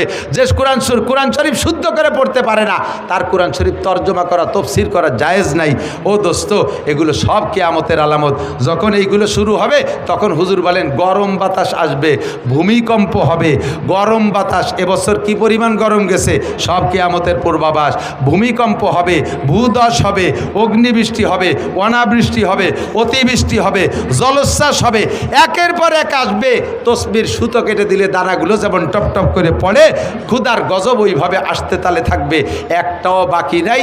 আমরা অন্যায়গুলো নিয়মিত করতেছি আর ক্ষুধার গজবের ধারাবাহিকভাবে আসতেছে। কথা বলুন ঠিক ঠিক না? যদি দুনিয়াকে আরও লম্বা হায়াতে বেঁচে বাঁচায় রাখতে চান তাহলে আল্লাহর কাছে দোয়া করি, আল্লাহ তাআলা যেন আমাদেরকে এই সকল অন্যায় থেকে ফিরে থাকার তৌফিক দান করে। সবাই বলি